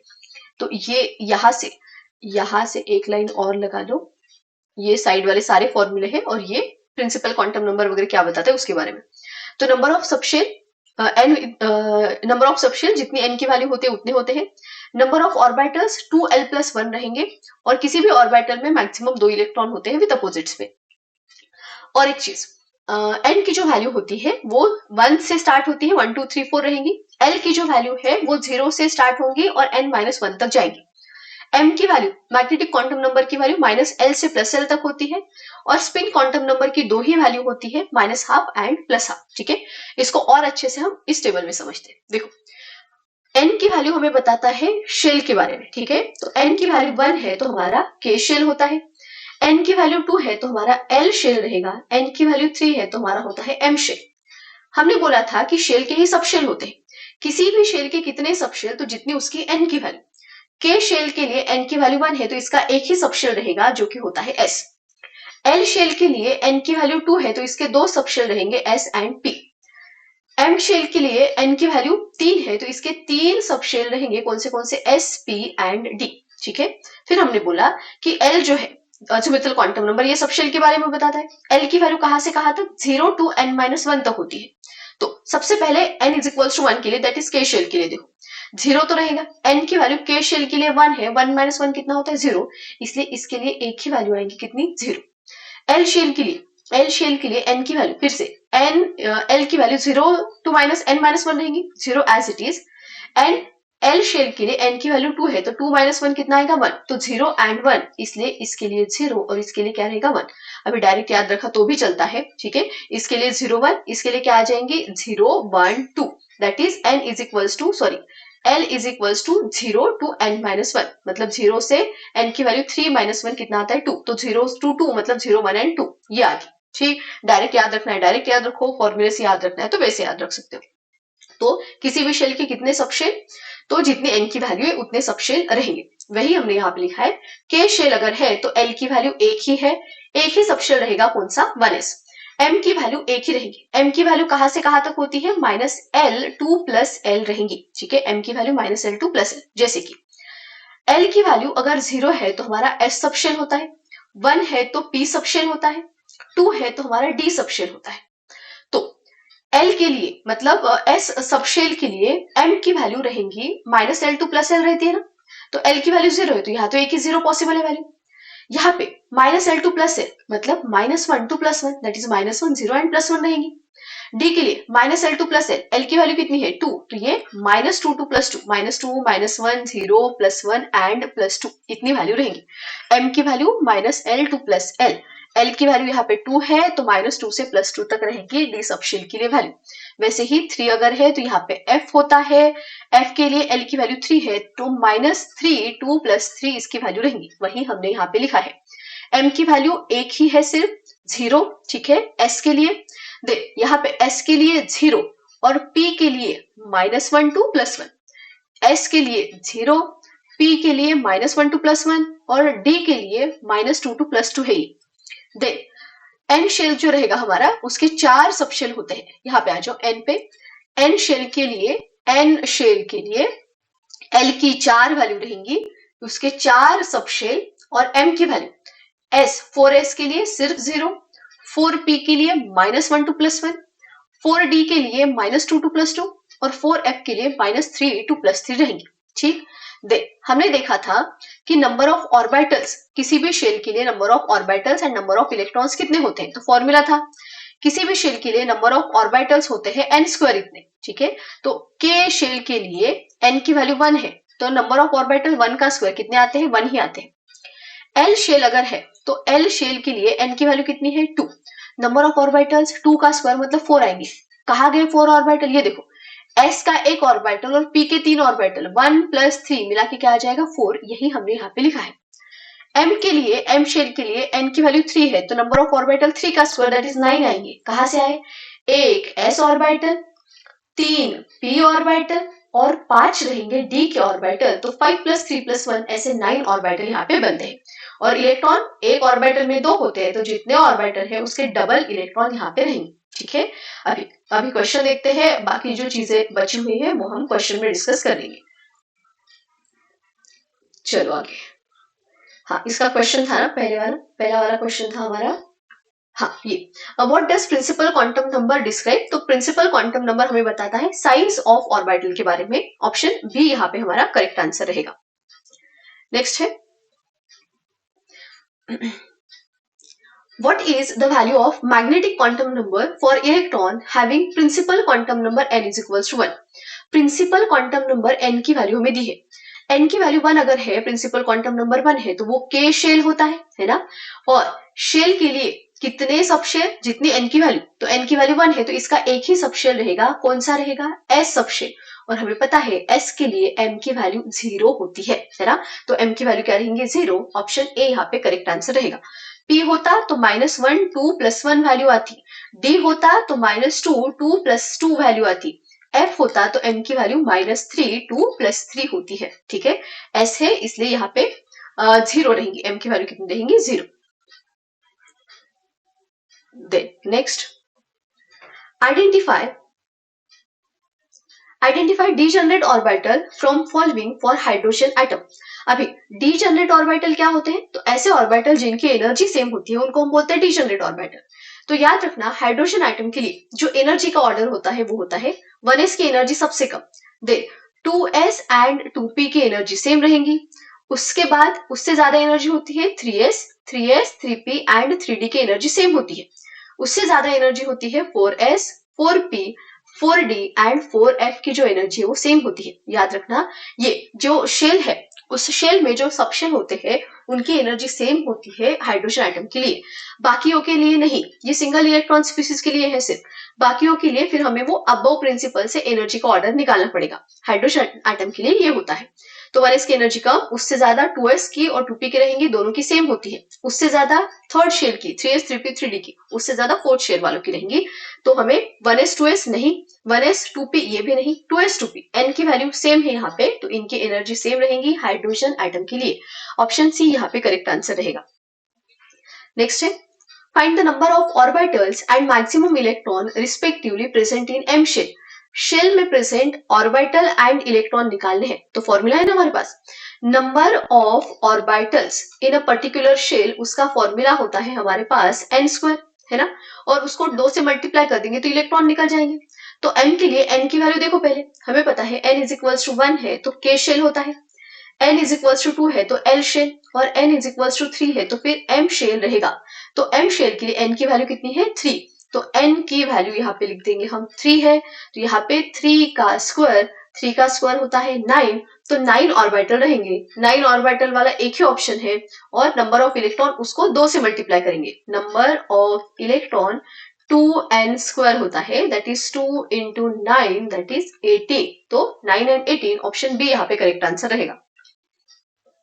Next, which of the following pair is not iso electronic. सबसे पहले तो आइसो इलेक्ट्रॉनिक क्या होता है, आइसो मतलब सेम, इलेक्ट्रॉनिक मतलब इलेक्ट्रॉन, तो ऐसी स्पीसीज जिनके पास सेम इलेक्ट्रॉन है, सेम नंबर ऑफ इलेक्ट्रॉन है, उनको हम बोलते हैं आइसो इलेक्ट्रॉनिक स्पीसीज। कौन नहीं है ये पूछा है, देखो सबसे पहले है मैग्नीशियम 2 पॉजिटिव, हमें पता है मैग्नीशियम का एटॉमिक नंबर 12 है तो इसके पास 12 इलेक्ट्रॉन रहेंगे, लेकिन मैग्नीशियम 2 पॉजिटिव है तो 2 इलेक्ट्रॉन निकल गए होंगे, मतलब इसके पास 10 इलेक्ट्रॉन है। देख एल्यूमिनियम है तो एल्यूमिनियम का एटॉमिक नंबर 13 तो 13 इलेक्ट्रॉन रहेंगे, और एल्यूमिनियम 3 पॉजिटिव बोला है तो 3 इलेक्ट्रॉन निकाल दिए होंगे तो 10 रहेंगे, तो ये तो आइसो इलेक्ट्रॉनिक स्पीसीज है। Magnesium 2 positive and aluminium 3 positive दोनों के पास 10-10 इलेक्ट्रॉन है, तो ये isoelectronic species. Then second है हमारे पास सोडियम पॉजिटिव, तो सोडियम का एटॉमिक नंबर 11 होता है, और सोडियम पॉजिटिव बोला है तो एक इलेक्ट्रॉन निकाल के 10 बोला होगा, मतलब 10 इलेक्ट्रॉन रहे होंगे। नियॉन है तो नियॉन का एटॉमिक नंबर 10 है ना, 10 ना, हाँ, तो नियॉन का एटॉमिक नंबर 10, तो इसमें भी 10 इलेक्ट्रॉन है, तो दोनों में ही सेम इलेक्ट्रॉन है, तो ये भी आइसो इलेक्ट्रॉनिक स्पीसीज रहेंगे। देन है argon and potassium positive, argon का एटॉमिक नंबर 18 रहेगा, यहाँ पे ऐसे लिखती हूँ मैं, आर्गॉन का एटॉमिक नंबर 18, तो इसके पास 18 इलेक्ट्रॉन है। पोटेशियम का एटॉमिक नंबर होता है 19, है ना पोटेशियम का एटॉमिक नंबर 19 रहेगा, हमें पोटेशियम के ऊपर एक पॉजिटिव चार्ज दिया है तो ये एक इलेक्ट्रॉन कम करके 18 आया होगा, तो आर्गॉन एंड के पॉजिटिव दोनों में 18 इलेक्ट्रॉन है, ये भी आइसो इलेक्ट्रॉनिक है, ये नहीं रहेंगी, है ना, यहीं पे आंसर आ गया, देखते हैं कि क्यों नहीं है। सबसे पहले है Fe, अभी देखो आयरन का एटॉमिक नंबर होता है 26, तो इसके पास 26 इलेक्ट्रॉन है। Fe2 पॉजिटिव तो 2 इलेक्ट्रॉन कम करेंगे तो ये 24 इलेक्ट्रॉन आएंगे, है ना। Mn का एटॉमिक नंबर 25 है मैग्नीज का, तो 25 इलेक्ट्रॉन रहेंगे। Mn2 पॉजिटिव बोला है तो 2 इलेक्ट्रॉन कम करके तो 23 इलेक्ट्रॉन आएंगे ना, तो इसके पास 24 है, इसके पास 23 है, सेम नंबर ऑफ इलेक्ट्रॉन नहीं है, इसलिए ये आइसो इलेक्ट्रॉनिक नहीं रहेंगी। ऑप्शन डी हमारा यहाँ पे करेक्ट आंसर रहेगा। चलो नेक्स्ट है, what is designation of an orbital with quantum number n is equals to 4 and l is equals to 3। देखो n is equals to 4 है मतलब फोर्थ शेल रहेगा तो 4 लिखेंगे हम, l is equals to 3 दिया है, हमें पता है l is equals to 0 तो s subshell, l is equals to 1 तो p subshell, l is equals to 2 तो d subshell, and l is equals to 3 अगर है तो फिर होता है f सबशेल, है ना। तो n की वैल्यू 4 तो 4 लिख दिया, l की वैल्यू 3 मतलब f सबशेल है, तो ये 4f हमारा बनेगा, ऑप्शन डी रहेगा इसका करेक्ट आंसर। नेक्स्ट है, what are possible values of magnetic quantum number for p orbital, तो हमें पता है ना पी के लिए देखो मैग्नेटिक क्वांटम नंबर की जो वैल्यू है एम की वैल्यू होती है फ्रॉम -L to +L, सही है।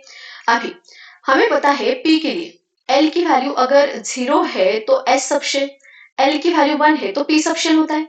तो एल की वैल्यू 1 है फॉर पी, तो m की वैल्यू -L 2 + L, मतलब ही -1 2 + 1 रहेंगी।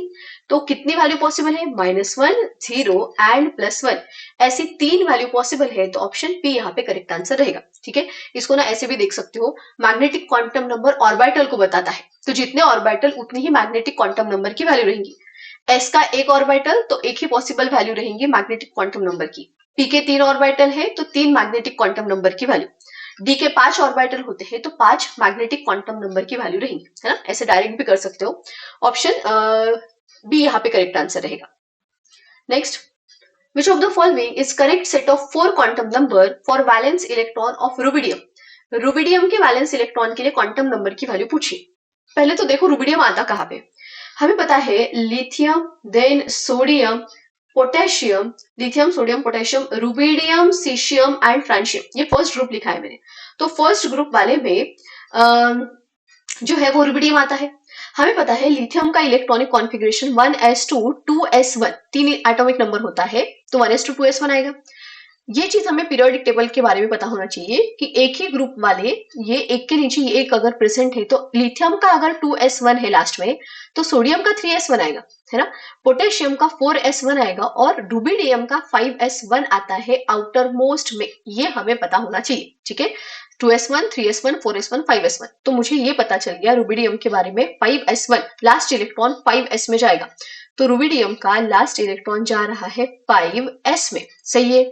तो 5 मतलब n की वैल्यू तो 5 होगी प्रिंसिपल क्वांटम नंबर की, s हमें l की वैल्यू बताता है, तो हमें पता है l की वैल्यू अगर 0 है तो हमारा s सबशेल रहेगा, तो s सबशेल मतलब l की वैल्यू कितनी हो गई 0। पहले देख लो इन दोनों से आंसर आता है क्या। n की वैल्यू 5 सब में दी है, l की वैल्यू 0 यहाँ पे और यहाँ पे ही दी है ना, और l की वैल्यू 0 है तो m की वैल्यू तो 0 ही होती है ना। l की वैल्यू 0 तो m की वैल्यू -L to +L आती है ना, तो वो तो 0 ही है। या फिर ऐसे याद रखो कि s के लिए m की वैल्यू 0 ही होती है, तो n = 5, l = 0 और m = भी 0 चाहिए। ऑप्शन सी में हमें दिख रहा है, तो ऑप्शन सी इसका करेक्ट आंसर रहेगा। नेक्स्ट है, which of the following equation relates energy of an orbit to its principal quantum number. तो एनर्जी और प्रिंसिपल क्वांटम नंबर का रिलेशन हमने स्टार्टिंग में क्वेश्चन सॉल्व किए, इसके क्या था -RH(Z²/n²), है ना। तो एनर्जी एंड एन का ही रिलेशन पूछा है, ऑप्शन ए ही रहेगा, -RH 1/n², ऑप्शन ए ही इसका करेक्ट आंसर रहेगा। Next, identify the correct increasing order of energy of orbital. तो हमें 4f 6p एंड 6d के बारे में बोला है एनर्जी का ऑर्डर। ये कैसे निकालेंगे? अबव प्रिंसिपल से, ये हमें पता होना चाहिए, ये डायग्राम हमें निकालते आनी चाहिए। यहाँ पे 1s 2s 2p लिखना है, 3s 3p 3d लिखना है, 4s 4p 4d ऐसे लिखना, और ये ऐसे एरो यहाँ पे बनाने हैं। ठीक है, जैसे यहाँ पे दिए 1s then 2s 2p 3s, ऐसे एरो बना दो। देन इससे आता है हमारे एनर्जी का order.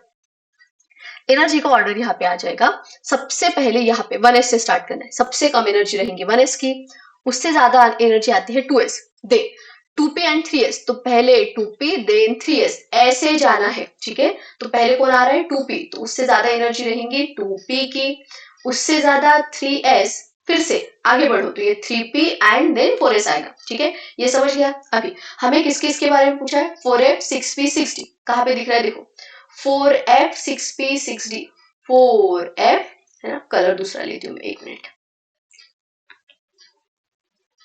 4f then 6p 6p और क्या है 4f 6p and 6d, 6d कहाँ पे है, ये यहाँ पे है ना। हाँ, एनर्जी सबसे कम किसकी रहेंगी, सबसे कम 4f की है, उससे ज्यादा है 6p की, एंड उससे भी ज्यादा है किसकी, 6d की। तो 4f 6p 6d, 4f 6p 6d, option A ही हमें दिख रहा है, ऑप्शन ए ही इसका करेक्ट आंसर रहेगा। Next question, which of the following set of quantum number represents highest energy of an electron? highest energy हमें पूछा है। एक काम करो, पहले इससे तो ना ऑर्बिटल का नोटेशन निकाल लो। तो सबसे पहले हमें ना यहाँ पे दिया है 4, तो n की वैल्यू 4 है, तो ये 4 हमें पता है L की वैल्यू 0 तो S, L की वैल्यू 1 तो P, L की वैल्यू 2 तो D आ जाएगा। इतने में काम हो जाएगा हमारा। तो L की वैल्यू 2 दी है, ये N की वैल्यू होती है, ये L, ये ML और ये होती है MS की वैल्यू। ठीक है, N की वैल्यू 4 है, L की वैल्यू 2 तो ये 4D होगा। ठीक, देन ये 3, देन L की वैल्यू 2 है तो ये 3D होगा। देन 4, L की वैल्यू 1 है तो ये 4P आ जाएगा। देन ये 5 एंड L की वैल्यू 0 है तो ये 5S आ जाएगा। 4D, 3D, 4P, 5S। 4D यहां से देखना है, 4D, then 3D, 4P, 5S, 3D, 4P, 4P and then क्या है यहाँ पे 5S। 5S कहाँ पे, यहाँ पे है ना। अभी देखो मैं यहाँ पे डायरेक्टली बता सकती थी कि N से ले लेना, मतलब N की वैल्यू जिसकी ज्यादा उसकी एनर्जी ज्यादा आनी चाहिए, लेकिन ऐसे नहीं होता है ना। ये हमें इस ऑर्डर से देखना है। यहाँ पे अगर ध्यान से देखोगे तो 3D की एनर्जी सबसे कम है, देन 4P, देन 5S और 5P से ज्यादा किसकी एनर्जी है, 4D की एनर्जी है। तो यहाँ पे हमारा आंसर 4D आएगा। या फिर इसको ना हम वो N+L रूल से भी निकाल सकते हैं। जिसकी N+L की वैल्यू ज्यादा रहती है उसकी एनर्जी ज्यादा होती है ना। इससे निकाल के देखते हैं, 1 मिनट देखने दो। यहाँ पे N की वैल्यू कितनी है 4, L की वैल्यू 2, तो 4 + 2 कितना आता है 6, देन 3 + 2 कितना आ जाएगा 5, देन 4 + 1 ये भी आता है 5, और यहाँ पे 5 + 0 ये भी आता है 5। हाँ देखो ऐसे निकाल लो है ना, वो प्रिंसिपल लिखने से अच्छा ऐसे निकाल लो N+L रूल से। N क्या है, प्रिंसिपल क्वांटम नंबर, ये यही पे वैल्यू, ये N की ये L की वैल्यू दोनों को ऐड कर लो। जितनी जिसके लिए N+L की वैल्यू ज्यादा रहती है उसकी एनर्जी ज्यादा रहती है ना, ये हमें पता होना चाहिए। N+L की वैल्यू A के लिए ज्यादा आ रही है तो बस उसकी एनर्जी ज्यादा रहेगी। ऑप्शन ए हमारा करेक्ट आंसर रहेगा यहाँ पे। देन आता है which of the following orbital have same value of N+L as that of the 3D। पहले 3D के लिए निकाल लो, 3D फिर से L की वैल्यू 0 तो S, 1 तो P, 2 तो D, F की जरूरत नहीं है चल जाएगा। देखो N की वैल्यू इसके लिए 3 है और L की वैल्यू कितनी है, D के लिए होती है 2, तो N+L कितना आ जाएगा 5। तो हमें देखना है कि इनमें से 5 किसकी वैल्यू आती है। यहाँ पे N कितना है 4, L S के लिए कितना होता है 0, तो N+L 4 + 0 ये आ जाएगा 4 है ना, हमें 5 चाहिए वैल्यू। दे यहाँ पे N की वैल्यू 3, S के लिए L की वैल्यू 0, तो ये 3 + 0 = 3 आ जाएगा। 4P, N की वैल्यू 4 है, P के लिए L की वैल्यू होती है 1, तो ये 4 + 1 कितना आ जाएगा 5। 1 मिनट, 4 + 1, 4 + 1 ये आता है 5 और यही हमें चाहिए था, तो ऑप्शन सी 4P इसका करेक्ट आंसर रहेगा। Next, identify the orbital having lowest energy from the following है ना। अभी तो वो फिर से N+L रूल से निकाल सकते हैं हम। यहाँ पे L की वैल्यू 0 तो S, 1 तो P, 2 तो D, तो 2 प्लस अभी डायरेक्ट लिखूं क्या मैं, L की वैल्यू ठीक है कर ही देते ना। यहाँ पे N की वैल्यू 2 है और L की वैल्यू P के लिए कितनी होती है 1, तो 2 + 1 कितना आएगा ये 3। N की वैल्यू 3, L की वैल्यू S के लिए 0, तो ये 3 + 0 ये आ जाएगा 3।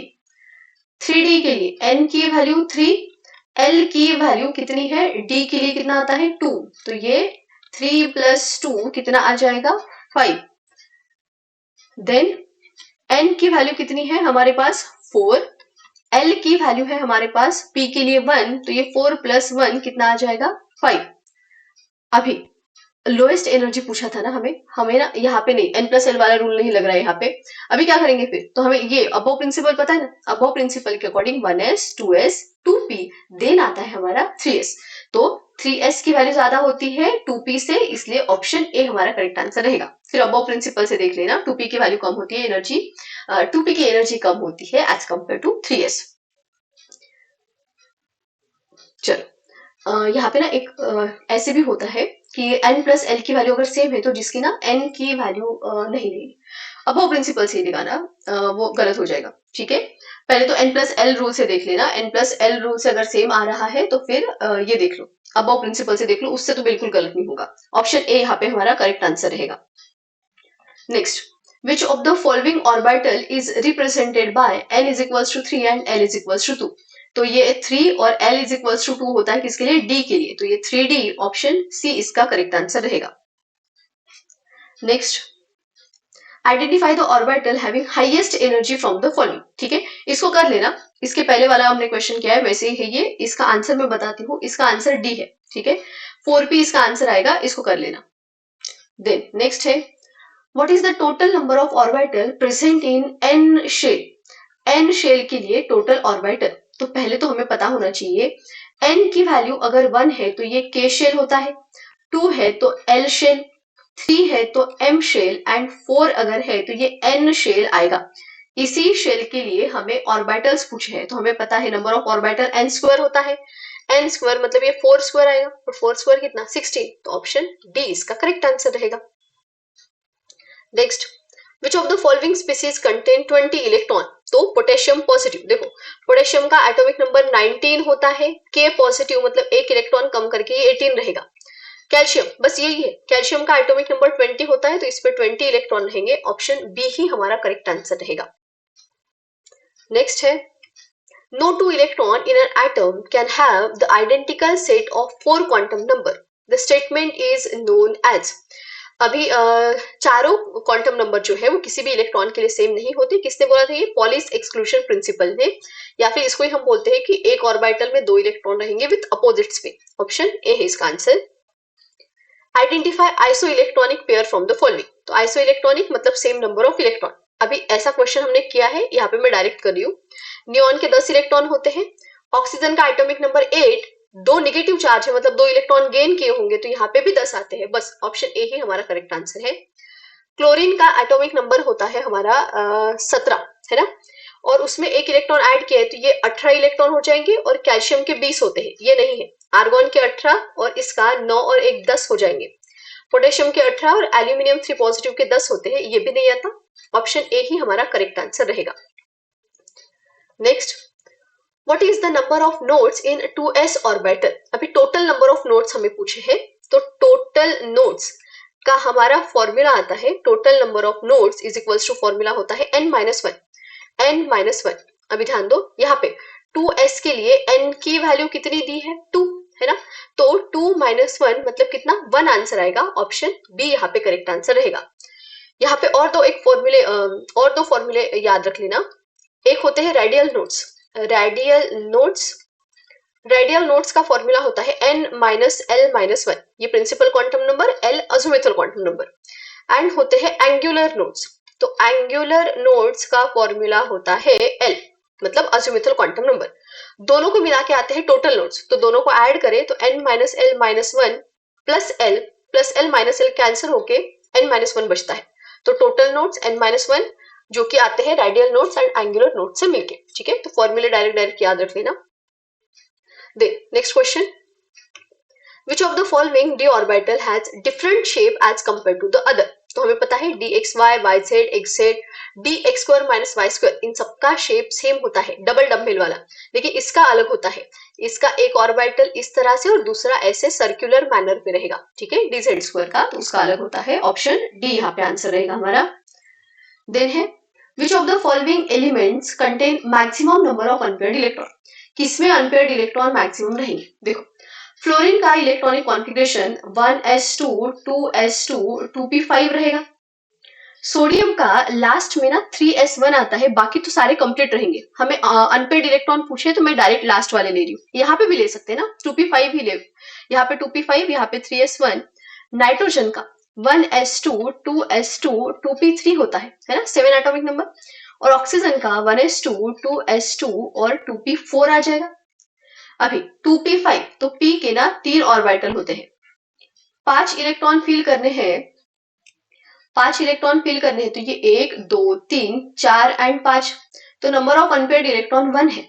यहाँ पे तो एक ही रहेगा ना, s का एक ऑर्बिटल एक इलेक्ट्रॉन, तो यहाँ पे भी n की वैल्यू 1। यहाँ पे देखो p3 है तो 1 2 3 ऐसे इलेक्ट्रॉन जाएंगे, तो n की वैल्यू कितनी होगी 3। अब इससे ज्यादा तो इलेक्ट्रॉन नहीं आ सकते ना, तो बस ऑप्शन सी ही इसका करेक्ट आंसर रहेगा, नाइट्रोजन। नेक्स्ट है, लास्ट क्वेश्चन है, pairing of electron in the orbital belonging to the same subshell. Same subshell में पेयरिंग के बारे में बोला है, does not occur, same subshell के ऑर्बिटल में पेयरिंग तब तक नहीं होगी unless each orbital belonging to that subshell has got 1 electron each, मतलब जब तक सारे ऑर्बिटल को एक एक इलेक्ट्रॉन नहीं मिलता तब तक वहां पे पेयरिंग नहीं होगी। ये किसने बोला था? ये बोला था हंट्स रूल ने। हंट्स रूल या फिर हुन्स रूल जो भी बोलते हैं, ये रहेगा ऑप्शन बी इसका करेक्ट आंसर रहेगा। तो यहां तक हमारे जो क्वेश्चन है एटॉमिक स्ट्रक्चर के वो होते हैं कंप्लीट। अभी नेक्स्ट टॉपिक हम देखेंगे नेक्स्ट वीडियो में।